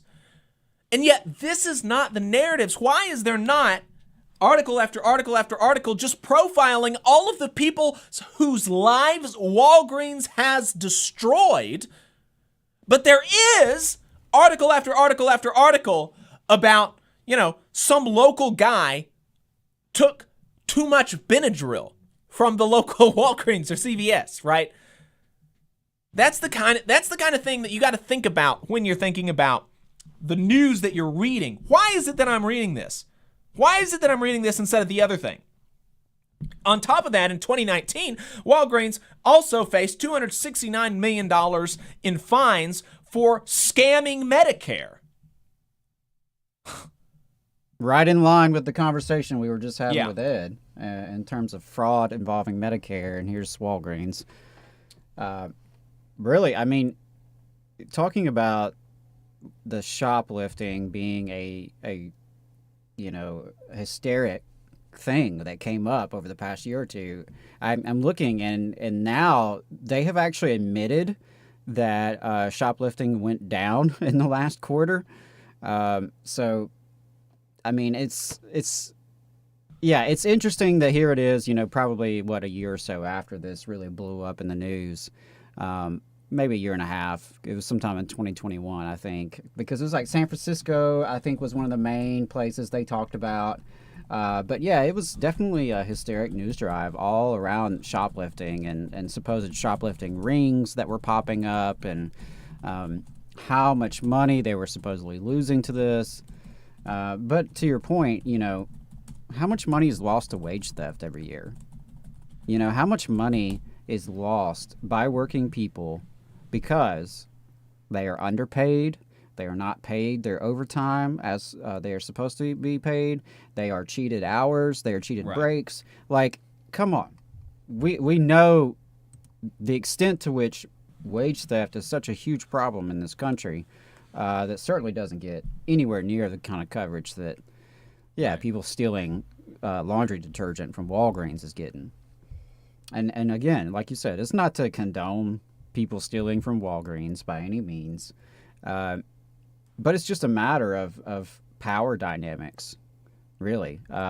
You've got executives at Walgreens making ginormous amounts of money with their salaries, their dividends, their bonuses, knowing that their business model is hurting people, whether that's through the opioid addiction or through other methods. I was telling you off the air earlier that, I used to go to Walgreens for my prescription medications, and I cannot go there anymore because of how many times they personally did harm to me. It's a minor compared to the type of harm we're talking about. But it's just, suck it up, Walgreens. Yeah. I don't want to hear, and it's a shame so many media outlets kind of ran with that sensational coverage and provided them that coverage, which to me offset the punishments that they were paying and made it easier for them to spin a story. Absolutely. And the idea that, and it's important to understand where the media is coming from, what's being reported, what isn't being reported. And, that's such an elementary thing about media literacy that so many people don't know. Like I was talking to, so I had a conversation about a week and a half ago with Scott Buttram from the Trustville Tribune, who's the publisher and the owner of that paper in Trustville. And I mentioned that to him. He's a conservative, but he really tries to pride himself about, like, I don't want, whenever we're doing reporting, opinion's different, but whenever we're doing reporting, I don't want people to know whether or not the reporter is a conservative or a liberal or whatever. And he says he gets compliments from liberals about that, about his reporting, that they're reporting that they don't know whatever. And I don't doubt that, and I don't doubt that maybe even he has, I don't know the guy really well, but maybe he even has these lofty ideals. But I told him, that the reporting on the story is a political act. You can choose to report on this story and report all of the facts and all of even the relevant facts about this story, but this choice to report on that story as opposed to this one is a political act. And it was like, he had never thought about that before. And he was like, that's something I'm going to take away from this conversation, Jacob. That's a really, and I'm like, what do you mean? You're like 60 years old. What? And you're the owner of a newspaper. How have you not thought about this before? That's crazy. That's bizarre. But, hey, I give you credit for having that conversation and talking about that. And frankly, he's not alone and not really having that insight, I would say. And that's something that we talk about a lot on the show is our frustrations with the media and also the way people can be shaped by the media. Yeah. It's, I just can't get over it sometimes how quickly the media can change people's minds. Mm-hmm. You're right. It's what they cover. It's what they don't cover. It's how they cover. It's who they talk to. Yeah. It's like what gets prioritized. It's how things are framed, even like the way things are laid out on a website, the way the headlines are written. Because we all know about the clickbait headlines that don't really match the story, and there's just so many different ways in which media can be biased or is biased. And the truth is, we all have our own biases, and no matter how hard you try to be a neutral, objective reporter, you are still a person who belongs to society. Yeah, and I, it's over the holidays, they didn't update their site. And so for 5 days, the top 2 stories was this mugshot of a guy who was arrested for murder and this other announcement from the area Chamber of Commerce. So for 5 days, you go to their website and the first 2 things you see is scary man arrested for murder and look at what the bosses are doing, right? That's political. But he seems like a lot of conservatives. He seems like a nice guy interpersonally, and he did tell me, if there's ever any story you think we should cover, or if you want to write anything for us, let us know. We cover here's the cities: Trustville, Clay, Pinson, Centerpoint, Argo, Springville, Leeds, Moody, and Irondale. So if y'all have any labor stories there, I have ostensibly been given an invitation to cover stuff for them. So let me know. With that, we're going to head into overtime. We got an email from Paul Ray. Paul Ray, if you're listening, I'll reply to your email the second we get off of the air. Make sure, folks, that you that you donate to the UMWA Strike Pantry, paypal.me/UMWA Strike Pantry. Friends of the show, Obed Edom, have a new album out. Check it out on Bandcamp. Citizens Coalition for Justice Reform will be holding an in-person and family-friendly meeting during the 3rd week of January. Stay tuned for details. We're going into overtime. Stay tuned. All power to the workers. All right, folks. We got rid of those people on the radio. We are now in overtime, our online-only portion of the show, where you can the only way that you're listening to my voice right now is either if you have found one of our pages on Facebook or YouTube or Twitch, or you're listening to the podcast, or You are listening to us on Unclaimed Mysteries Radio, which is a Huntsville-based internet radio station. They do 1970s FM underground radio style. It's eclectic local regional music with experimental sounds, noisy and otherwise. Huntsville, Alabama arts, culture, and politics. They have audio theater and comedy. So check it out. We are there on Thursdays and Fridays from beginning at 9. So the whole main show, 90 minutes of the main show, plays on Thursday from 9 to 10:30. And then on Friday, 60 minutes of overtime plays on Friday from 9 to 10. Right on. So check it out. You can listen on Live 365. Go to Live 365 and search Unclaimed Mysteries Radio if you want to find us there.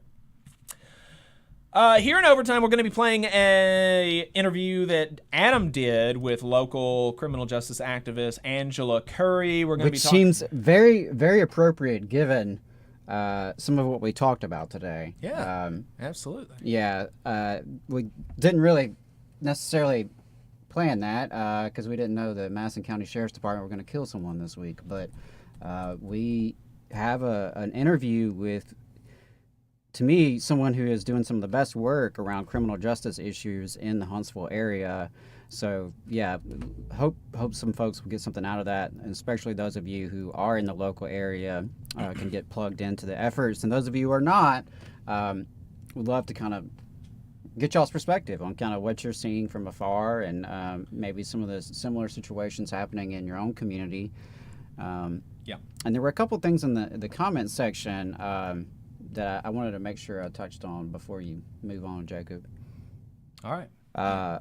Infinite Content and William both mentioned something about shoplifting, which is that, you know, they never really in the media talk about what drives people to shoplift, the types of people who are arrested for shoplifting. You know, they never really get into that, right?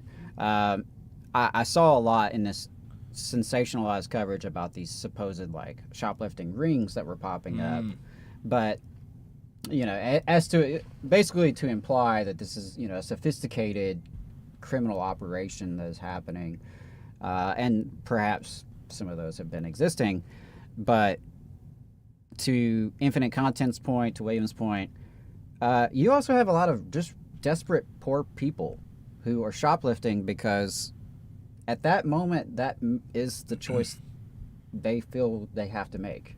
And there's no, I guess there's nothing too sensational there that can be reported on to sit down and talk with folks who are struggling to feed their families and feel like the only way to make it through the day or make it to next week is to lift a couple of things from Walmart or Walgreens. So I really appreciate y'all pointing that out, and I definitely agree with that. And you know, I don't want to portray myself as totally naive, as if, you know, every person out there who shoplifts does so because they're desperate, right? They're not all like Aladdin characters, right, and just down on their luck and stealing the last piece of bread available, right? But come on now. Yeah.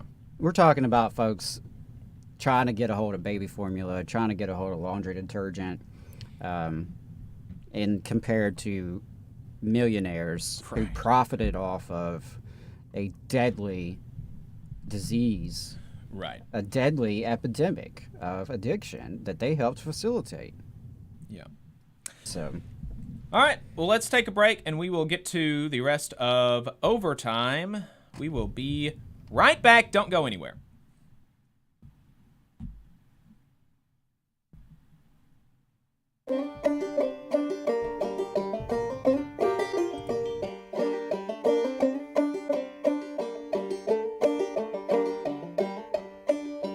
Come on, you poor workers, good news to you I'll tell, how the good old union has come in here to dwell.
Welcome back to the Valley Labor Report, Alabama's only union talk radio show. My name is Jacob Morrison. My co-host is Adam Keller, and we are now in overtime. Overtime is the second half of the program where we are online only, and previously on this half of the show was on no radio stations, but now we are on an internet radio station. Still no FCC censors there. Unclaimed Mysteries Radio, a local Huntsville-based internet radio station. So check it out on Live 365, Thursdays and Fridays at 9 a.m. Central Time. We've got a really great conversation with Angela Curry coming up, but I wanted to address a couple of comments that we got first before we go to that, just to make sure that we got them. Also, the phone number is 844-899-TVLR. That is 844-899-8857. You can always call in. And so on Facebook, we got a comment from Sam Martin saying 90% of the media is liberal slanted, so the irony of two liberals complaining about the media is great. And I'm like, I don't think that this guy has listened to us much, which is fine. You know, you don't have to listen to us every week. But we've always had a media critique. And we don't see the media as like, I don't know. We don't consume it as liberal good, conservative bad, and no more conversation after that. Right. We like look at what is said and broader themes. I wanted to point out, Strom took the words out of my mouth. I don't, Jacob, you can identify however you want to identify. I personally am not a liberal. Would take offense to being called one. I don't like that term. It's not me. Now, you know, if this guy heard much of my politics, he might think I'm a liberal. But that's just because a lot of folks think liberal means anything from the left of Richard Nixon to Joseph Stalin, right, and the whole spectrum in between. You know, but no, I'm not a liberal. I would say that there is plenty of liberal media, just as there is right-wing media.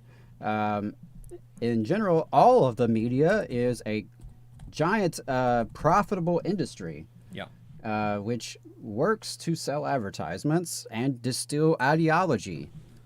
So, not a huge fan of media. Any sort of corporate media, whether it be on the right or on the liberal side of things. I cannot watch TV news without it raising my blood pressure, and that could be CNN, MSNBC, or Fox. Any of the three. They drive me crazy. And I walk away feeling less informed, having heard them. So yeah. That's my takes on that. Yeah, and as far as I would never self-identify as a liberal.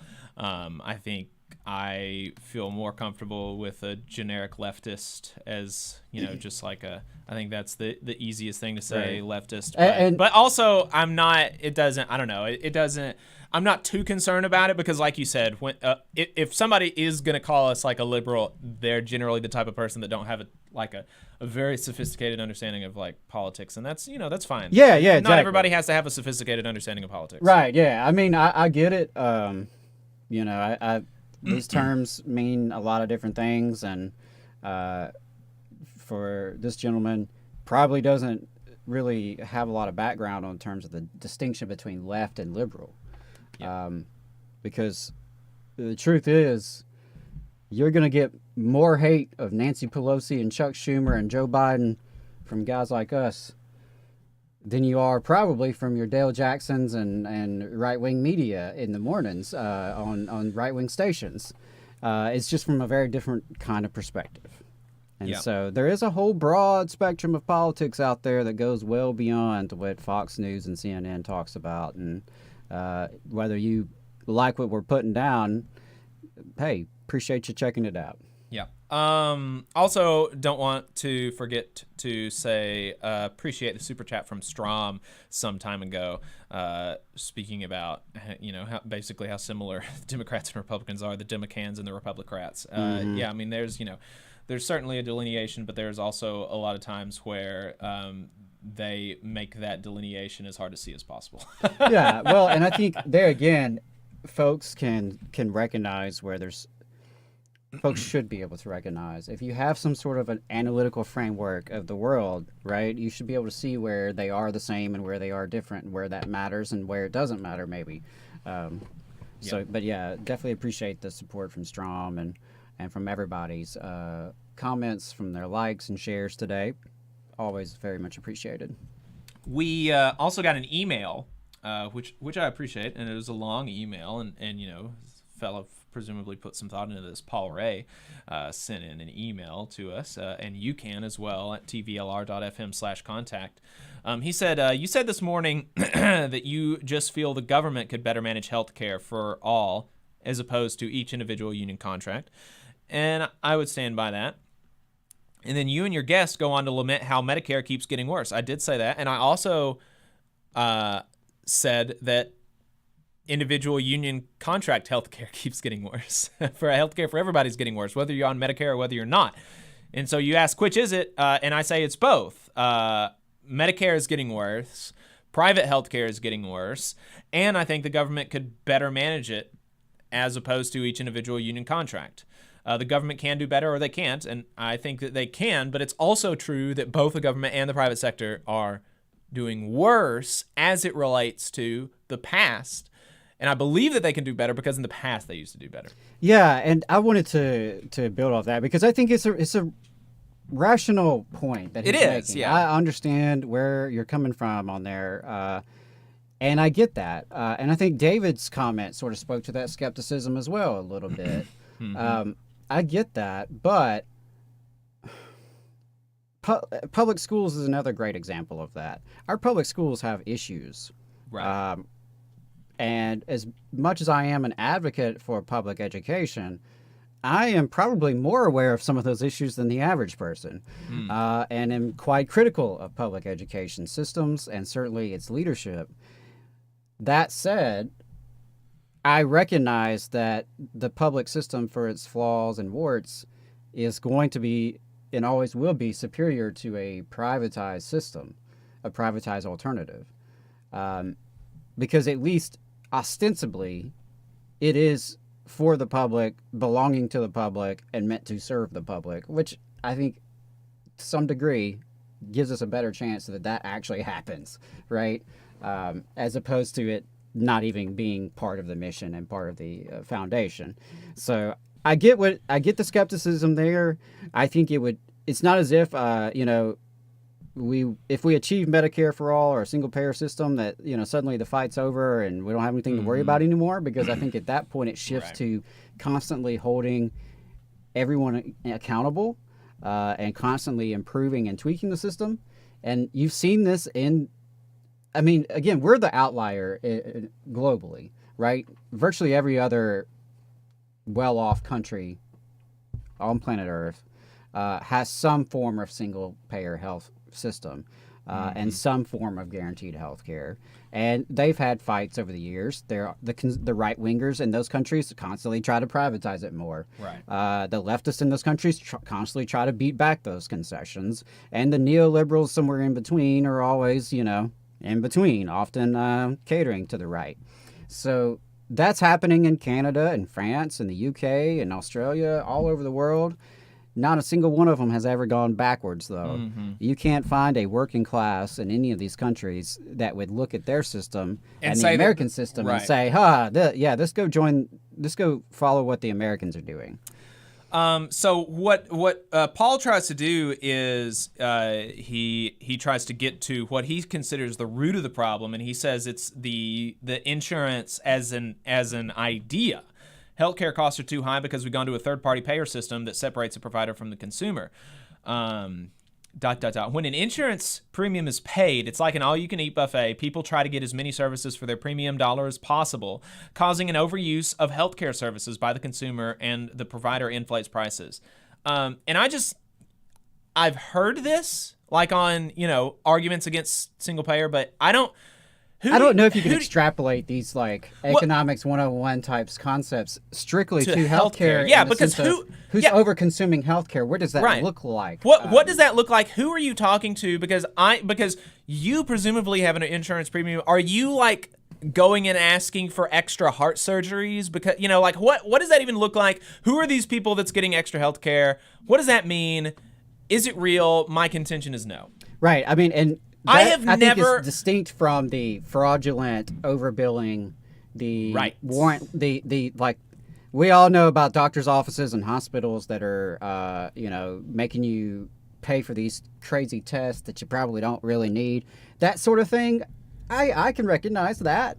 But that's not on the consumer end. That's the capitalist profit incentive on the part of the company. Yeah. It's just more evidence of the ways in which profit motive involved in our health system is detrimental.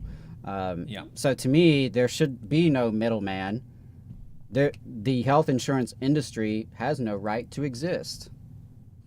That's my opinion. I don't see. I just don't see why there needs to be someone, some entity in between me and a healthcare provider. It just doesn't make sense to me. Back to his email. Problem with the Medicare for All system is that it has the same problems, only shifted to government bureaucracy, a recipe for higher costs and limited care. And actually, this is something that does frustrate me because you can actually just look and see, these. There's a question there. What's more bloated? Aetna Insurance or Medicare? Come on now. You can be real about. You can just look that Medicare has 2% administrative costs. All these other companies have 10 to 20% administrative costs. So what's actually the higher costs? It's not Medicare. And also, is it a recipe for higher costs? Well, actually, let's look at other countries who have similar things like Canada, like the UK, and you can actually see that they spend less on their health care while getting better better outcomes. Better outcomes, and more people are covered. Turns out when you don't spend billions of dollars on TV commercials and CEO pay and all the other waste that is in our current system, that's more money available to, treat sick people. Yes. Put cast on broken legs. Give cancer patients the treatment that they need.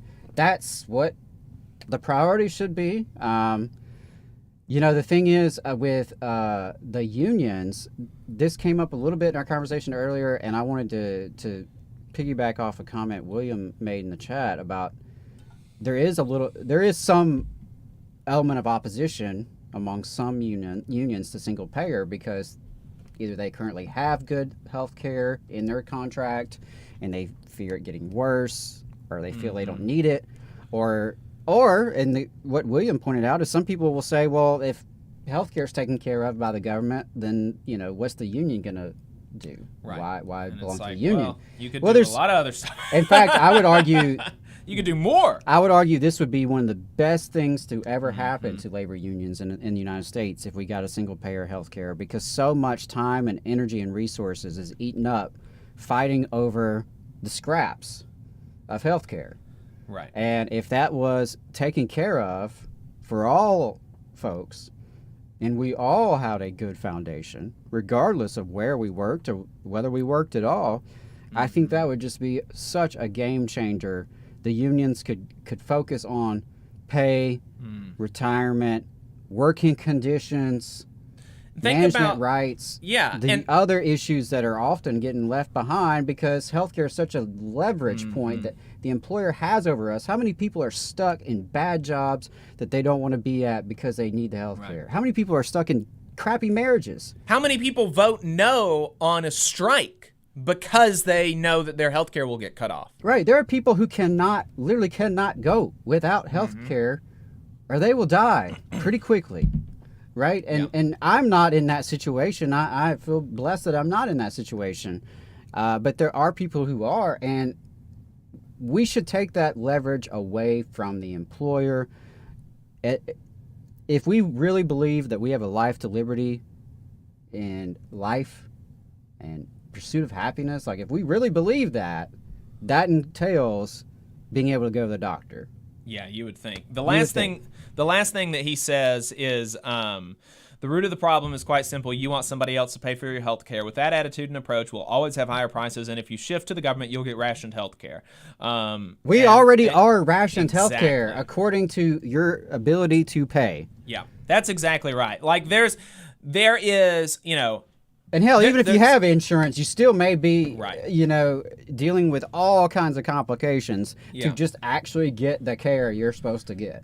I have put off going to the hospital because I didn't want to pay the deductible, right? And I'm in a position where I could pay the deductible. I was just, you know, I'm kind of stingy. And fortunately, like Adam, my health conditions are not so bad that generally I'm a pretty healthy person. You know, you've got that, you know, invincibility complex as a young person. But, you know, but if anything, health services are being underconsumed in this country because there are tens of millions of people who are skipping medications, who are skipping doctor's appointments, who are not going to the hospital or doctor when they probably should for that very reason, because they can't afford it. Yeah. You're always, because of the fact that there's not infinite resources, to a certain extent, you know, to a large extent, I think that it's really just do we have the political will to do the thing? And I think that, you know, if we had the political will, everybody could get all the health care that they needed, and I don't think that there necessarily need to be any or much at all rationing. But generally speaking, you're going to have some amount of rationing in any context, and that includes health care. And the question is, how are you going to ration it? In America, we have rationed it by ability to pay, and in other countries, in the UK and Canada, they have rationed it by need of care. And I think that makes more sense. It makes more sense to ration care by need than by whether you are wealthy or not. Because I just don't think that makes sense. I don't think it makes sense to say that this person is wealthy, so they deserve care over this other person who can't afford it. I don't think that makes sense. We do have infinite content on the line. If you will give me just a sec, I will make sure I can get you on the line. I do appreciate your patience, Infinite Content. And also, while you're pulling that up, I wanted to say appreciate the $5 super chat. Merry New Year. Just wanted to congratulate you all on getting over 2,500 subs. Let's go for 10K in 2023. That would be great. That would be great to get to 10K in 2023. And we've got some, we're not going to unveil it right now, but we have some ideas about ways to expand the show and make it cooler. William, appreciate the vote of confidence. This YouTube channel has the potential to be one of the top shows on the internet. There's a huge need for working people's issues through a union's perspective. Appreciate it. We hope that we're able to fill some of that gap. And we want to expand our partnerships with folks who are also doing similar work. And I think that's an area, you know, that we preach about in terms of politics and organizing, but it's something we also want to do ourselves in our own media work and build those coalitions. So those of you who, and some of y'all have been very helpful in recommending, you know, other shows or programs that you listen to that might be relevant to us. And yeah, keep that coming. And definitely if there's any programs that you're a fan of that you think we need to hook up with, let us know, or reach out to them and say, hey, you should have Jacob and Adam come on and talk about Alabama union shit. That would be cool. Yep. We love that for sure. For sure. So we'll see if this works, but I do believe I should have Infinite Comment coming on the air if I can get OBS to cooperate with me here. Hello, can you all hear me? I can hear you. Can you hear him, Adam? Happy New Year to you, Adam and Jacob. Thanks. Glad Happy to be New Year to first caller you. in for the year. Yeah, first caller of the year. Oh, there awesome. we go. Now, I just want to get into this email this guy Paul sent in. Is he a shill for big healthcare or something? Because I mean, you know, one of the stations that talking nothing but talking points from the healthcare lobby. Yeah, well, you know, one of the stations that we're on, which is why we actually started on this station, is a conservative radio station, right? And so, you know, he's probably a conservative guy who probably heard us on the FM feed. Probably heard us on because it came in during the FM show, and so he probably heard us there, and he, you know, and he's heard a lot of bad things about government and all this. So, you know.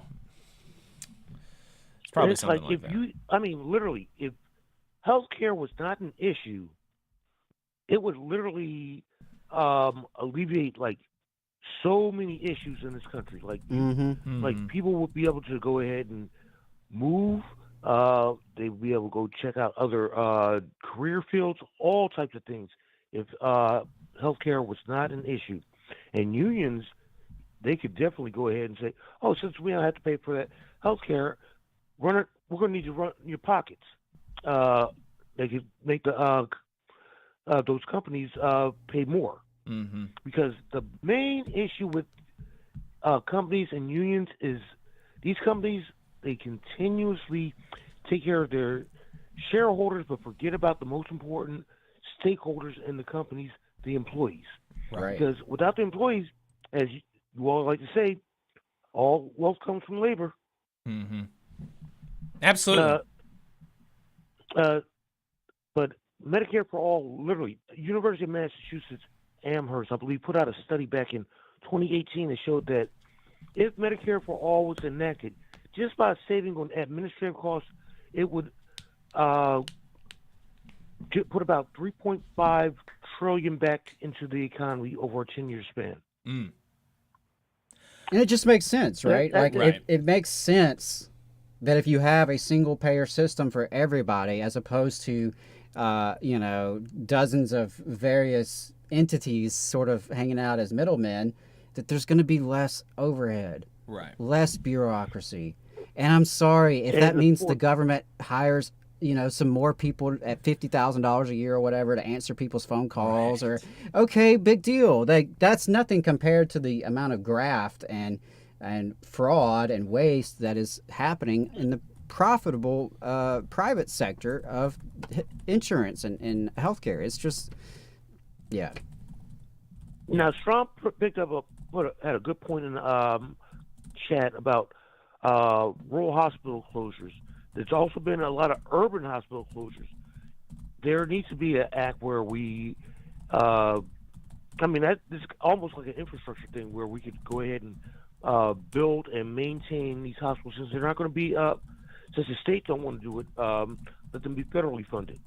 And that way people don't have to drive 200, 300 miles to get a procedure done, or if there's an accident or something like that. That is something I've been thinking about for a while, because I saw a few major hospitals close in Philadelphia over the past few years, and it really came to a head during the COVID crisis because there were just not enough beds. And one of the hospitals closed because the owner wanted to try and overcharge. He wanted to close the hospital so he could take the property and turn it into like condos. Wow. Oh, trust me. I literally wanted to tell Governor Wolf seize his property by eminent domain and make that into a hospital, state-owned, because Bernie Sanders and Nina Turner were in Philadelphia trying to protest to stop the closing of that hospital, but that really grinded my gears. The utter greed, and avarice that this guy. But I did try and suggest that you all be brought on to possibly a couple shows this week when I was chatting on some other shows like Burn Down with Kim Brown, and I was talking with I believe it was somebody not Midas Touch, but it was another show. But I think that Sam should bring you all on Majority Report one of these days if you all have your schedules aligned. So I call into the Majority Report every now and then, and I actually called in and talked about the paper mill last week.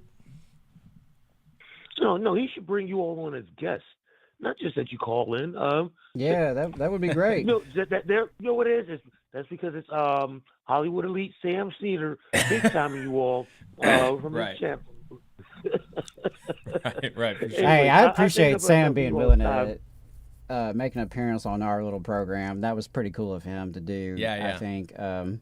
Did you see that when he came on our program? Yeah, I saw when Sam was on the program. That's how I got brought to your program. So I saw Sam came on because most of the time Sam's not going to go on some program for no good reason. Yeah. Plus, he's trying to sneak attack Steven Crowder, which I don't know if you all ever saw with Sam stuff on Steven Crowder's program through HE's channel. It was hilarious.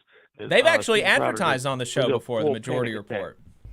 Yeah, the Majority Report, we're very thankful for the support they've given us, and hoping some other folks kind of get on board with us this year, and we can keep growing and doing more, because we'd like to do more stuff than what we're currently doing, really, not just with the radio show, but more content overall, you know.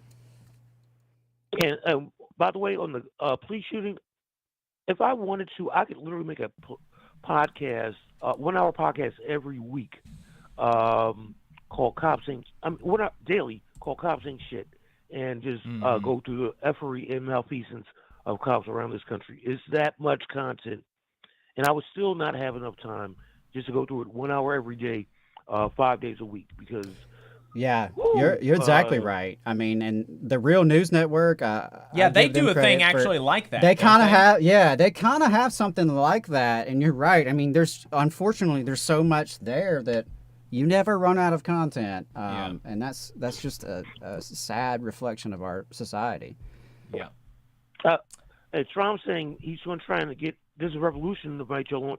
Actually, my main issue right now on Saturday mornings is that you all come on 10:30 Eastern, and This Is Revolution comes on at noon. So right when you all are going to overtime, the conversation starts getting good. I'm like, do I go to This Is Revolution, or do I stay on TVLR? I'm like, and it's no way to double stream at the same time. So I'm like, we should get on their show, or we could just jump on their stream or something. Yeah, there could be a way to do something like that. Or maybe you all could do a co-stream, because This Is Revolution does do cross streams. Yeah, so look at that. They are live right now with Jason Muller. I'll talk with Jason and Pascal and see how apt they are to bring it on, because they talk about Marxism and 50-year counter revolution, and you all would very much. I've heard them. You know, like you said on the Majority Report before, and I quite like Pascal Robert and. Pascal breaking down the history of Haiti was just amazing. Yeah, that was a great one. So, all right. Well, hey, let me let you all go. I'm gonna make a run, and I'll chat with you all in a few weeks. All right. All right, man. Appreciate it. Thank you. Thanks. All right. Bye. And let's go ahead and play. We're going to play that interview that we recorded, or that Adam recorded a couple weeks ago with. Yeah, recorded over the Christmas break. We weren't really sure timing-wise, when I could get with Angela, so went ahead and did that. And as I mentioned earlier, Angela Curry is involved with Citizens Coalition for Justice Reform here in Huntsville, as well as United Women of Color. And between the two, they are doing a lot of really good work, especially around criminal justice issues in Huntsville and the greater Huntsville area. So I hope that you will find something valuable in this interview. I really enjoyed talking with Angela.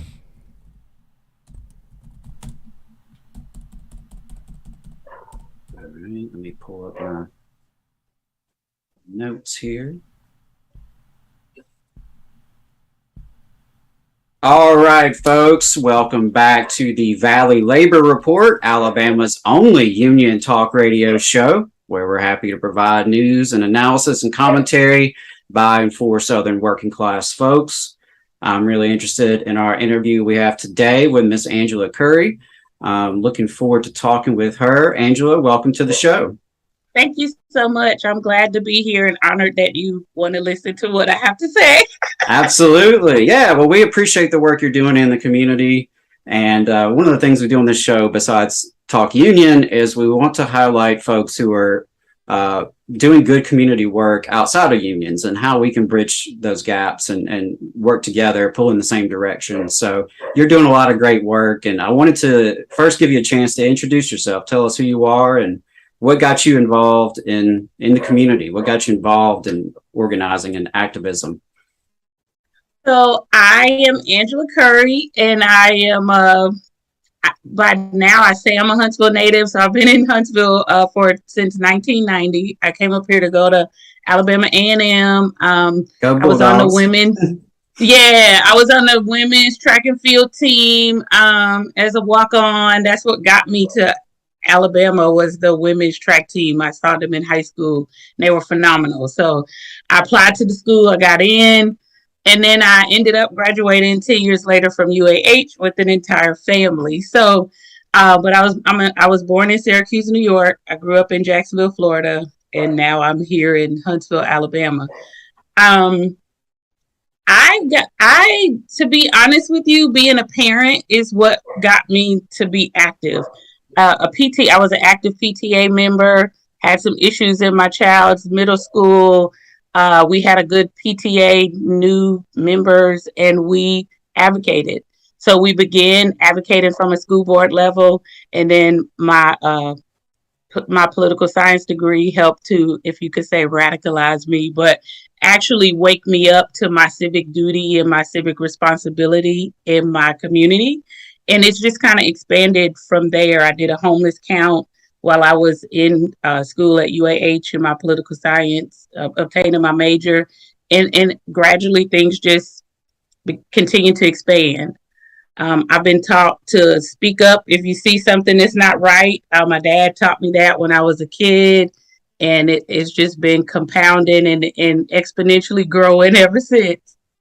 Yeah, absolutely. And I mean, I've just kind of, through my involvement in Huntsville politics, I've seen your journey a little bit, and you've been involved most anything that's going on. Like, you probably, if you weren't there, you knew somebody who was there. Right. And so, it's one thing I can say is there are a lot more folks like us now than there used to be, maybe 10 years ago. There is a growing progressive scene in this community. And, I give you a lot of credit for that as well.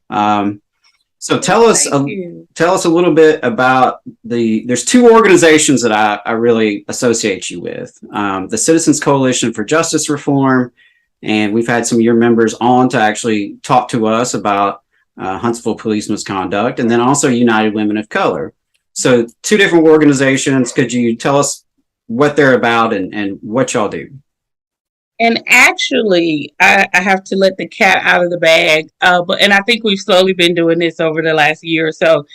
United Women of Color, the Citizens Coalition for Justice Reform is literally a program within United Women of Color. Okay, thank you for making that distinction. Yeah, but we intentionally, but in good faith, did not bring the component of United Women of Color when we launched the Citizens Coalition, because we did not want people to be hung up about race or women, or we wanted people who genuinely had a focus on criminal justice reform to come into one space so that we could build power to advocate for our rights and the rights of our neighbors. So during the George Floyd world uprisings, my mind space was not in a place. I had so much anger. I was not in a place to just go out and protest. So I thought, how can I channel this anger, this rage in a productive way? And I spoke to my board about wanting to have a coalition where we literally focus on local police reform. The federal government was not really responding, and I thought, we know people in our local community who we can talk to, who we can touch, who we see, and we can appeal to them to have changes made in our community and be a model for other communities on how the transformation took place. So the board they agreed that this was something to speak out about. This was something additional that United Women of Color should take on. We felt like women and children are directly impacted by police violence. And so there was several community members who worked with me to form the coalition, to come up with the list of 10 requests, to be at the press conference to see that it was like a collaborative community effort. We invited the city leaders, we invited the chief of police, we invited Huntsville Police Department to be at the press conference. And we kind of just went from there. Something that we didn't anticipate, like the people from the protest, the police response to the protest caused there to be a large audience that wanted to become involved with the reform. And so that just happened to be a perfect storm, I guess you could say. And so we immediately had about 1,400 people respond when we launched the group that we had on social media. We were picked up for an interview, so that helped. And then people wanted to come in and express themselves at city council. So we kind of we were a point of contact for those individuals because they saw a place they could go to speak about those issues. And we just kind of have organically grown from there. Yeah, and I think y'all have helped to, like you said, channel. There's been a lot of anger, a lot of disgust, a lot of sadness around the conduct of Huntsville police, and as you mentioned, specifically you had folks peacefully protesting police brutality met with police brutality. Like it's so over the top. That I can only imagine. Yeah, y'all's inbox was overflowing in the days following that, and I appreciate that y'all gave folks a way to channel righteous outrage into political action, and have folks speaking at city council meetings and working on policies. So, could you tell us? So, I'm glad you cleared that up, though, about the Citizens Coalition for Justice Reform. Could you tell us a little bit more about United Women of Color? What is that organization, and what do y'all do? So just like to sum it up in one sentence, it's literally Angela walking out her passion in the earth in an organized fashion. But we are a nonprofit. We're multi-ethnic. We're multi-generational. We're intergenerational. We focus on improving the lives of women, girls, and their families. And we do that through advocacy, civic engagement, and educational empowerment. So why do we focus on women and girls? Because women and girls in our county are the majority of the population. I am a woman and I have girls. So that's just our target. And also women and girls, women-led families have the highest demographic of poverty. And then in our county, as prosperous as Madison County is, we have had an increase of childhood poverty from the last United Way assessment to the most recent United Way assessment. I think it went from 19% of children living in poverty to 24%. So those were the reasons that we focus on women and girls. And we say, and their families, so we're not excluding anyone, but our primary focus is women and girls, because we feel like that affects 3 generations. If we get mom who's head of the household, empowered and advocating for her and her issues, and then that imparts to her children, and then when her children have children, they will live an empowered life, thriving versus surviving. So we have a method all the way down. That's great. That's great. And we chose advocacy and civic engagement, which is really advocacy as well, because those were areas where we saw a need in our community. The civic engagement is not, we have high levels of apathy in our community as it relates to civic engagement, and we wanted to do something about that.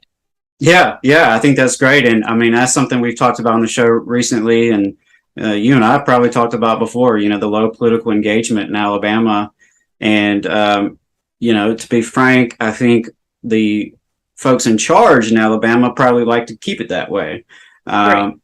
And so I really respect organizations such as yourself who are getting out there in the community and talking to working class people and trying to bring them into the political process, because the more of us speaking up, the louder our voice is.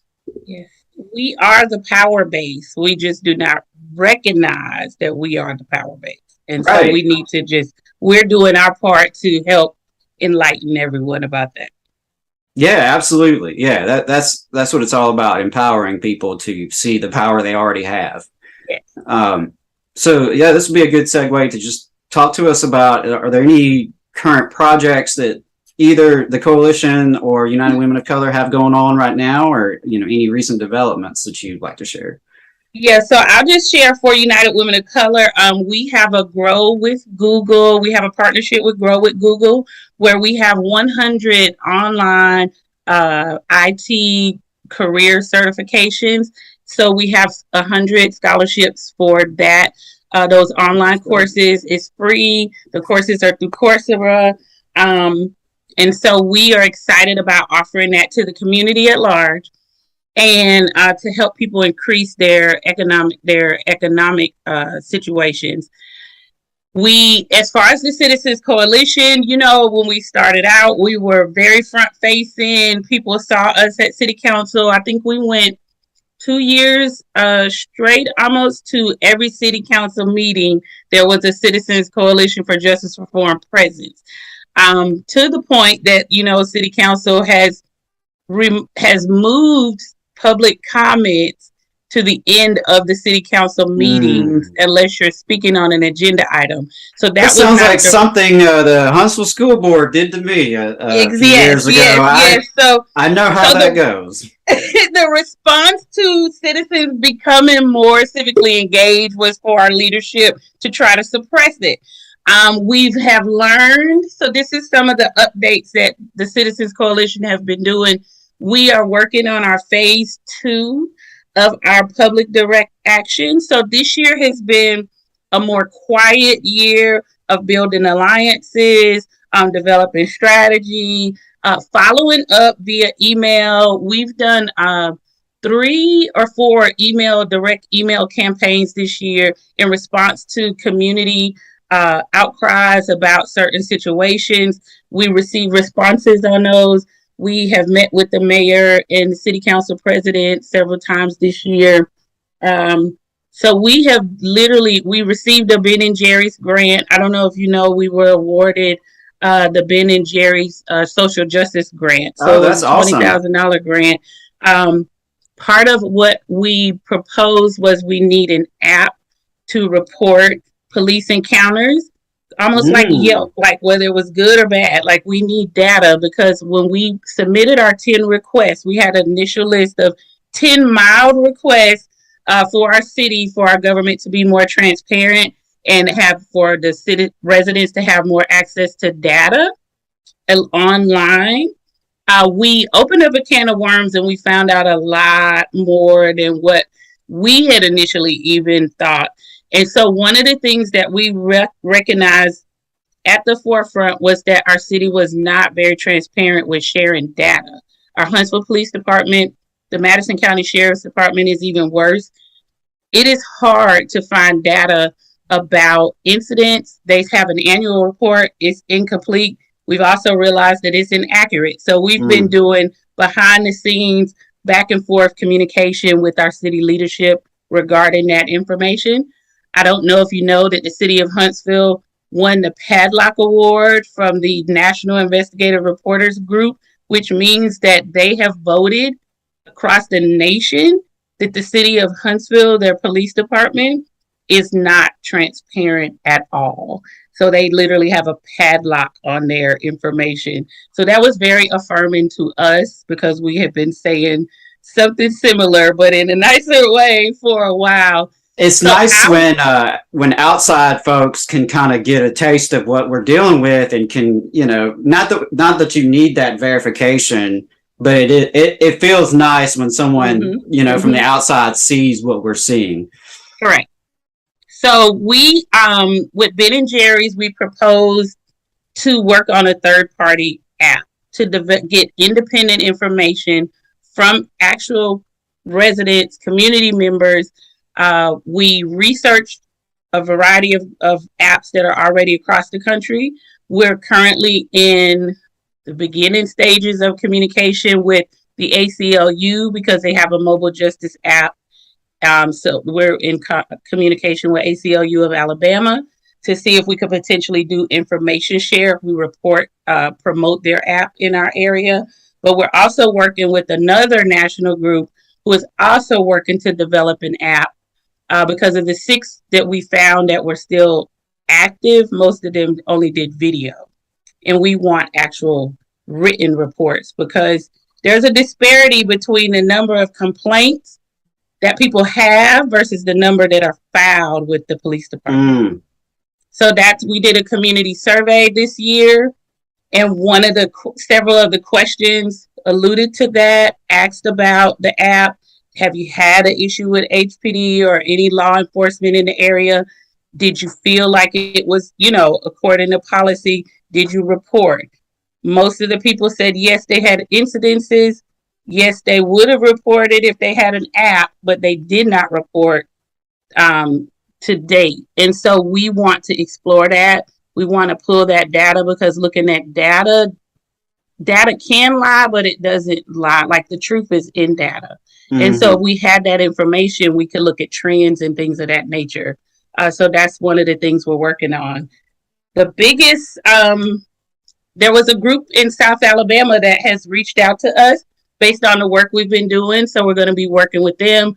So again, we've been building alliances, sharing information. The Council of State Government Justice Center, CCJR, United Women of Color, has been accepted as one of their groups across the country. So we're learning about transparency, methodologies, and public access to data. They're helping us with developing reports and making requests. We have a pro bono attorneys group that's a national group that have accepted the work of the Citizens Coalition for Justice Reform, to where they can assist us with potential class action lawsuits, advisements, public requests for information, open records requests. So we've been doing a lot of work behind the scenes so that we're building the infrastructure. We also plan to have a fellowship for the Citizens Coalition next year. We're currently seeking a coordinator to start out part-time as a salaried person and move to a full-time position, because the work for the Citizens Coalition has expanded in such a positive way. That's great. Yeah, I mean, that's a great problem to have when you have so many different, irons in the fire. You need help and have to invest in help like that. Yeah, I've heard a lot of really interesting updates there, and I think y'all are really onto something with this app to report misconduct, because I think you have the ease of reporting and then the trust in the reporting, right? And this would address both of those two primary barriers. So I think that's just fantastic, and I'm really glad to hear y'all are getting some grants, getting some institutional support. That's one of the hardest things in doing any kind of social justice type work is, getting some money to do it. I mean, it's hard. It's hard work. It takes a lot of time. And there's only so much volunteers can do, ultimately, to build something consistent. True, because the Ben and Jerry's helped to fund the community service survey. We gave away, incentivized people with gift cards, giveaways, but it also is going to fund that coordinator position. So that's really important. We just have turned in our report with them, and it's potential that they will continue to fund us if they see that we're being productive. We will have a community meeting in January where we're going to share the results of the community surveys, and we're going to highlight the work that we've done over the course of the year and where we're going for 2023. And that's going to be the third week of January. We will have the Alabama Forward, some of the plaintiffs from the Merrill versus Mulligan case about the redistricting. It's currently in the Supreme Court, will be joining us. It's going to be a family-friendly event, so we're going to have activities for the kids so people can bring their children. The children will have activities to do, and we can meet with the adults. Oh, I think that's so fantastic. And yeah, the childcare thing, as a father who is torn between all these different meetings to go to on any given night, that's right. It is tough. And that's something I think a lot of unions struggle with too, is making sure that the meetings themselves are accessible to folks. in whatever barriers they may have. So I think that's fantastic.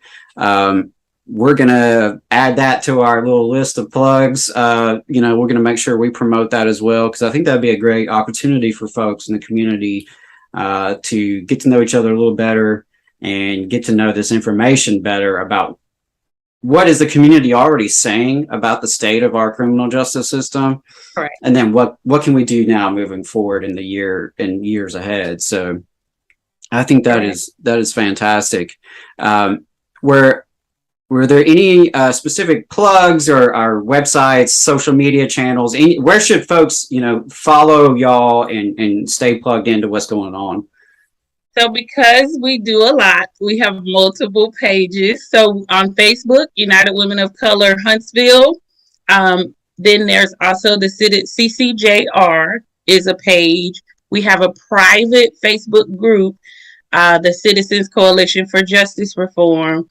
We do actually screen people before we approve them, and we talk a little more openly in that private group.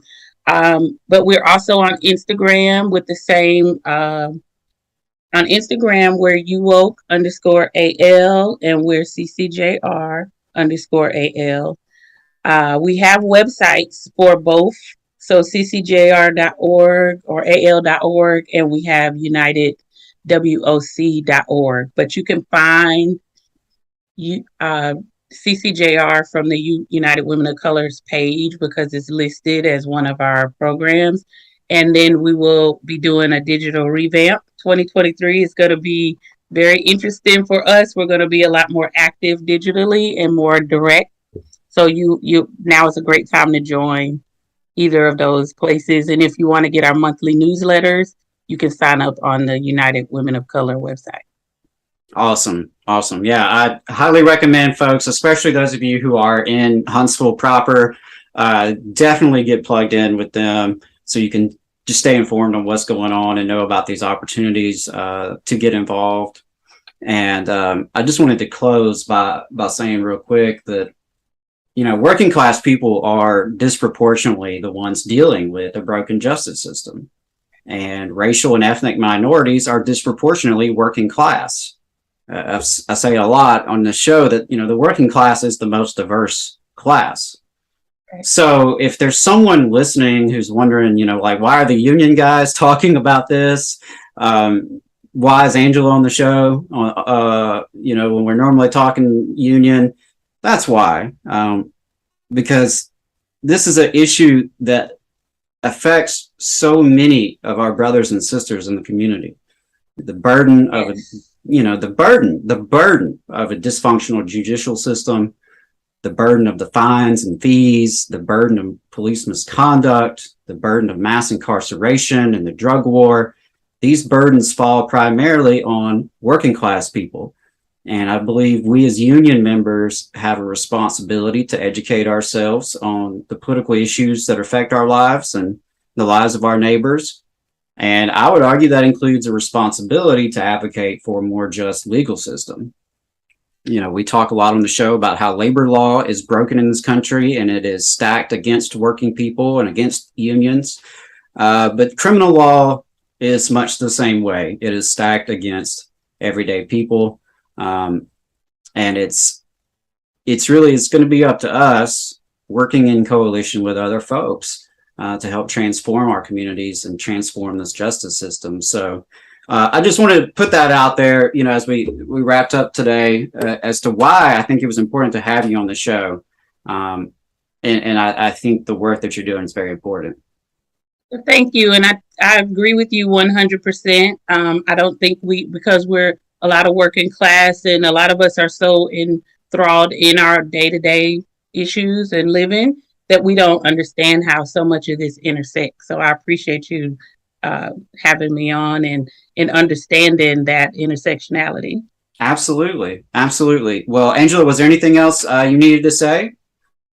No, next year, I know that CCJR has been invited to meet with the Huntsville Police Citizen Advisory Council. Oh. So we are taking them up on their invitation until we are no longer invited. But we do plan to have meetings with them, specific meetings. And so we really just invite our neighbors, our community, to become a part, because we are doing this for us all, but we can only do it well with you all.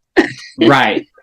Yeah, absolutely. There's strength in numbers, and folks, definitely really encourage y'all to get plugged in and participate in this dialogue. And Angela, hopefully you or some of your members can come back on the show in 2023 to tell us how some of these meetings go, because I'm sure that'll be interesting. That would be great. Thank you so much for having me on again. Absolutely. Well, thanks, y'all. Solidarity, everyone.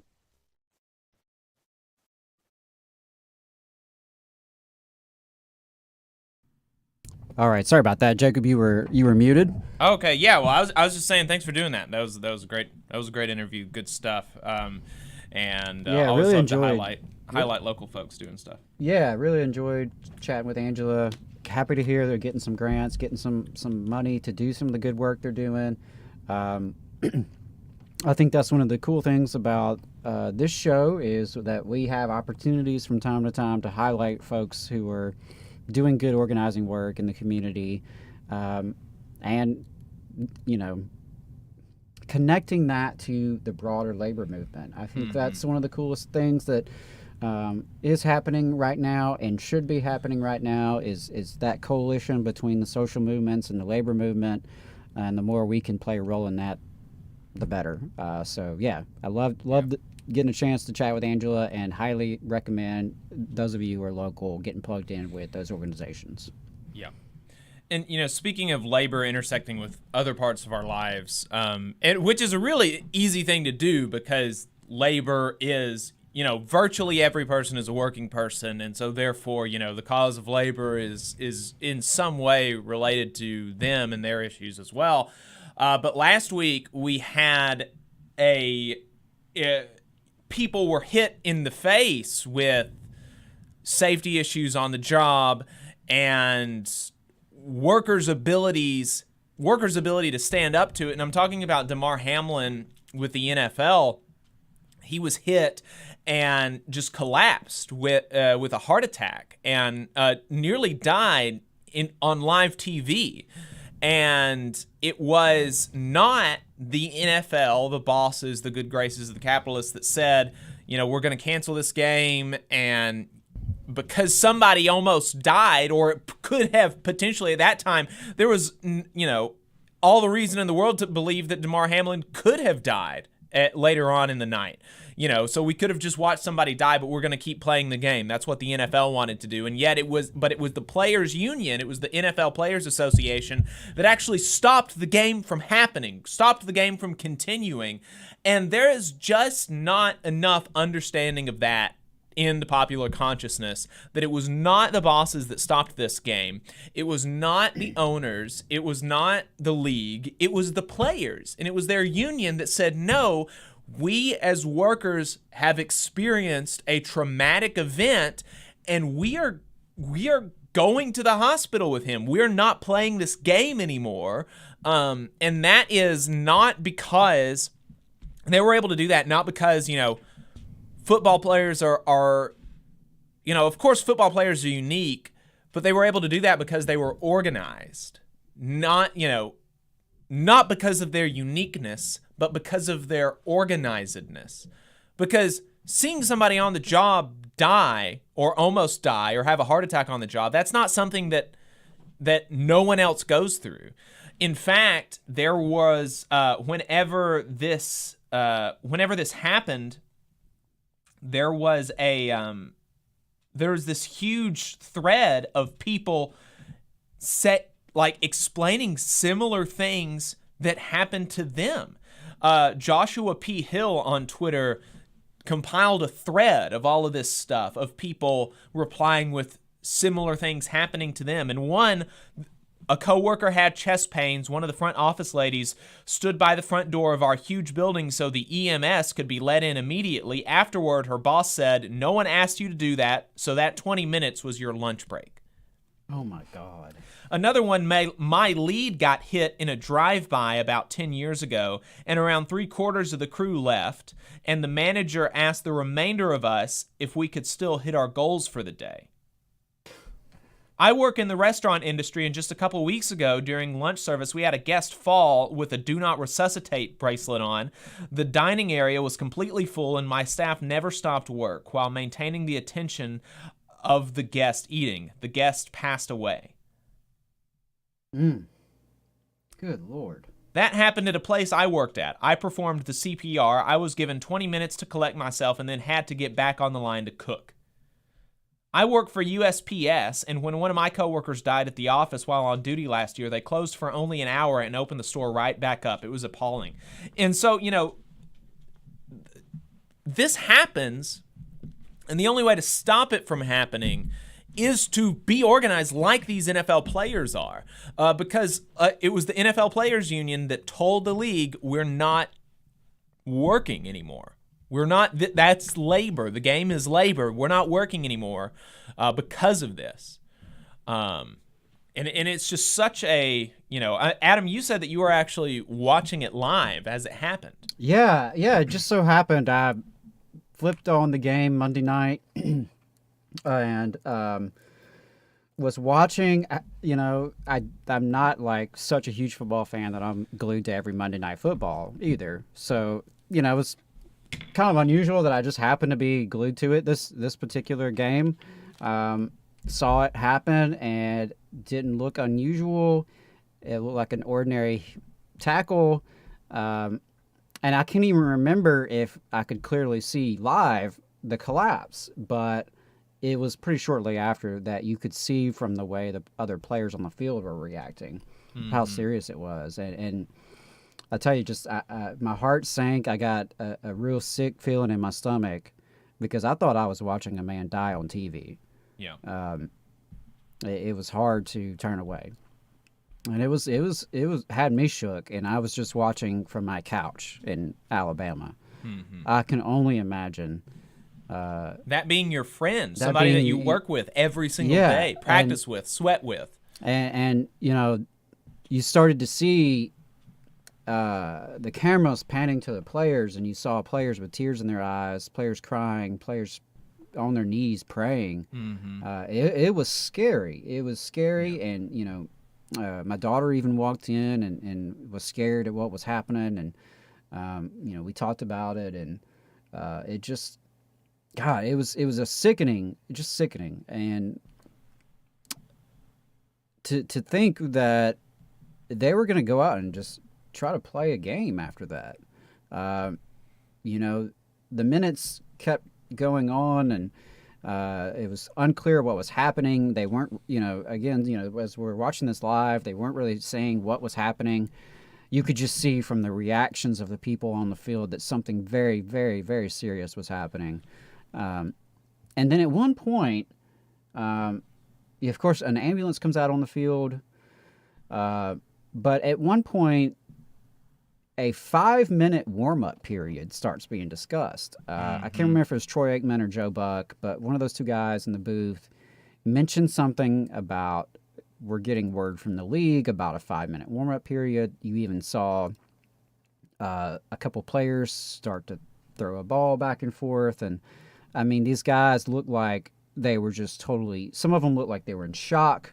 Some of them looked like they were just emotionally distraught.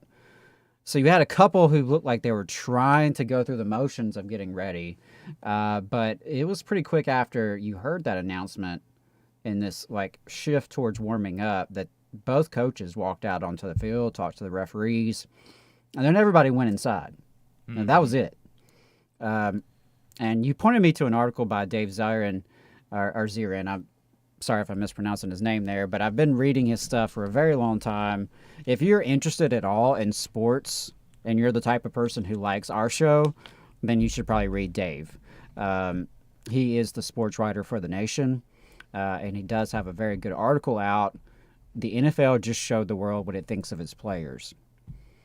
And something he wrote that I wanted to just pull out is that and just reiterate your point earlier, it's important to note that the league only called the game after player reps from both teams contacted the union, the NFLPA, which informed the league that the game was done. This was a workplace action.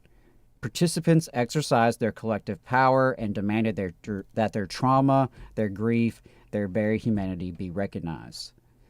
So I really like that he included that. Now, he doesn't mince words. He believes that Roger Goodell, the NFL commissioner, should be fired immediately for this.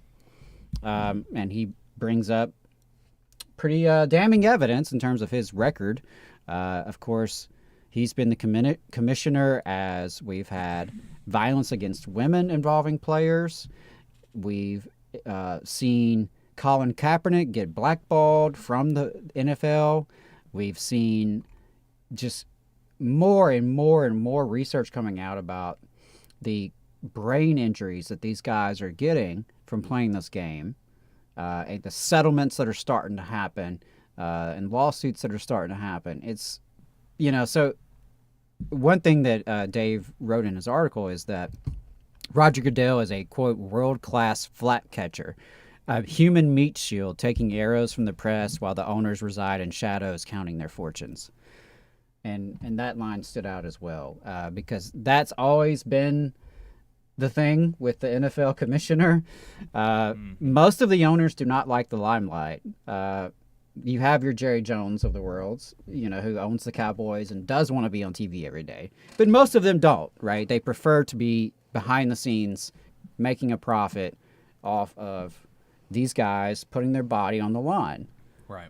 And, one of the things that I wanted to mention in reference to this is that I've heard folks have talked to me before, like, Adam, you're always complaining about millionaires and billionaires, and yet you're supporting, these professional athletes. What gives? And I think it's important to make that distinction that these people are workers.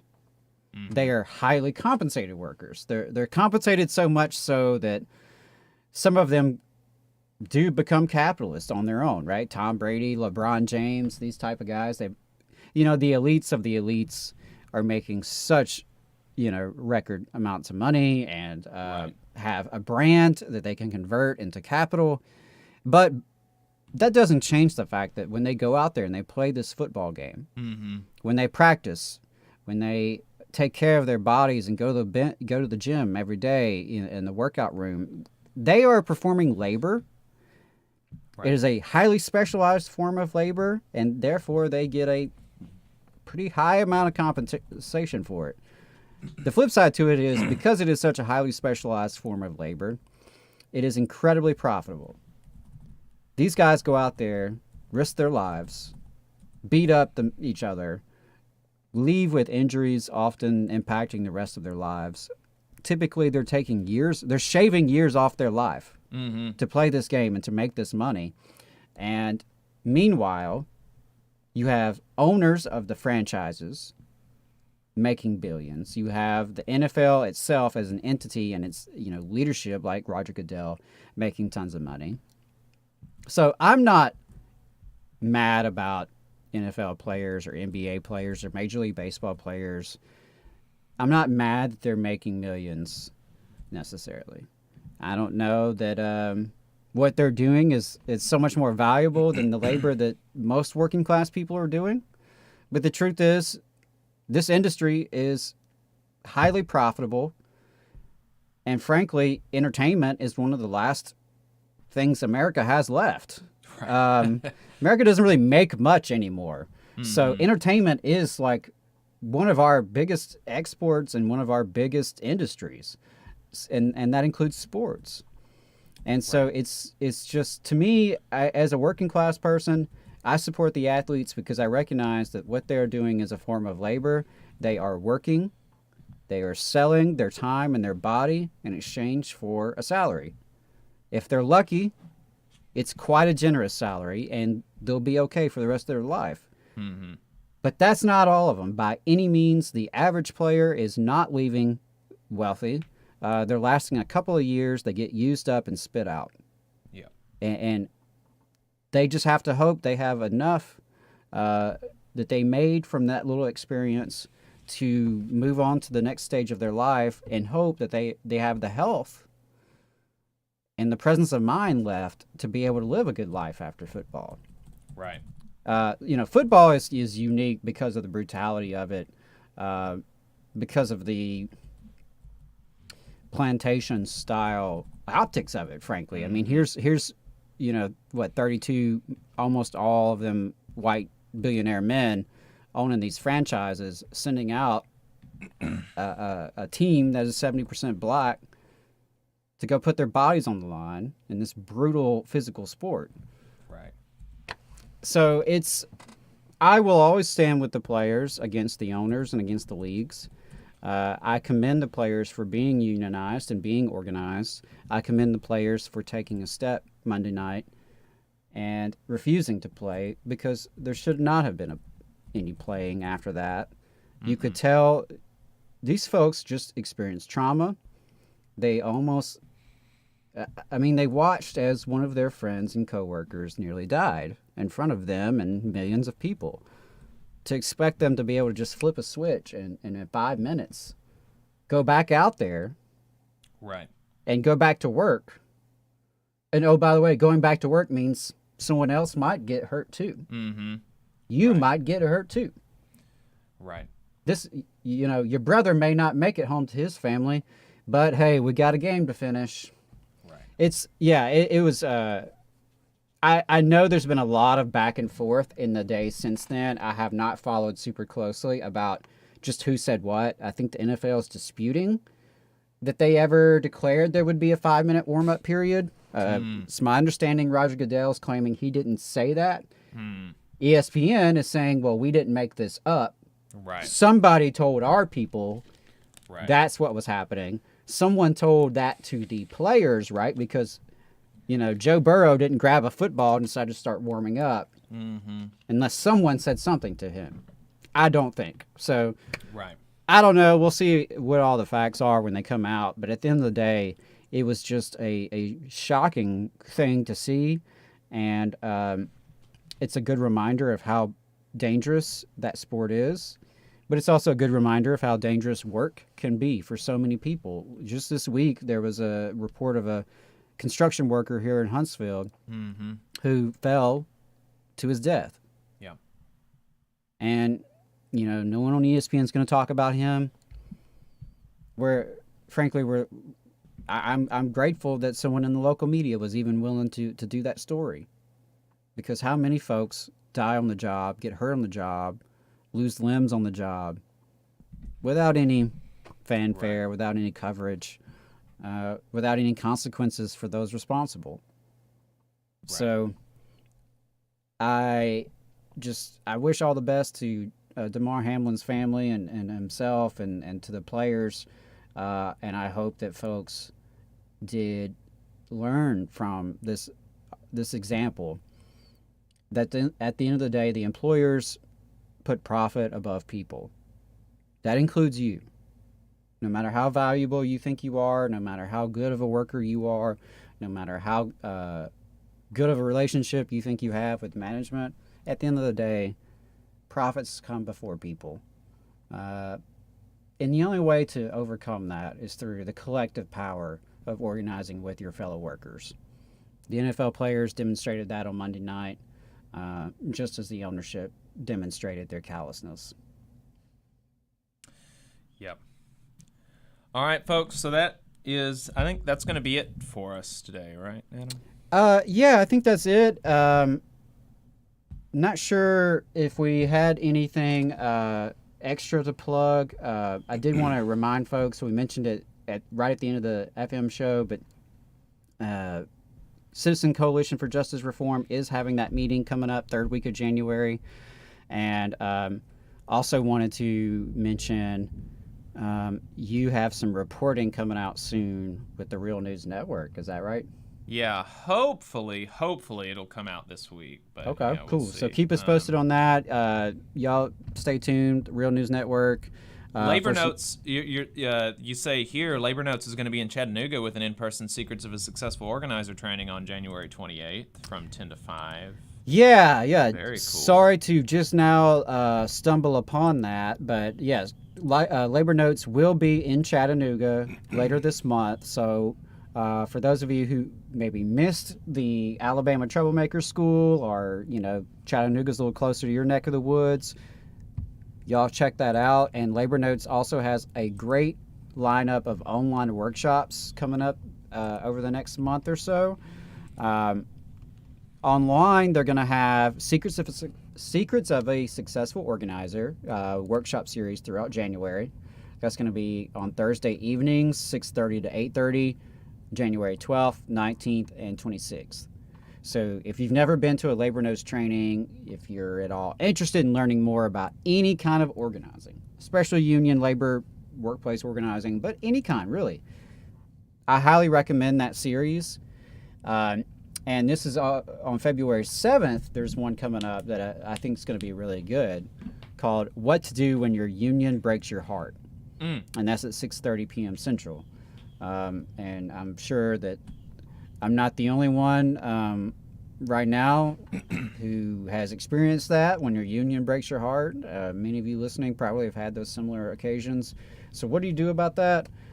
Labor Notes is hosting a conversation February 7th online. So highly recommend you check that out. Yep. All right. With that, folks, we are going to head out. We're going to see you again next week. All power to the workers. Bye, y'all.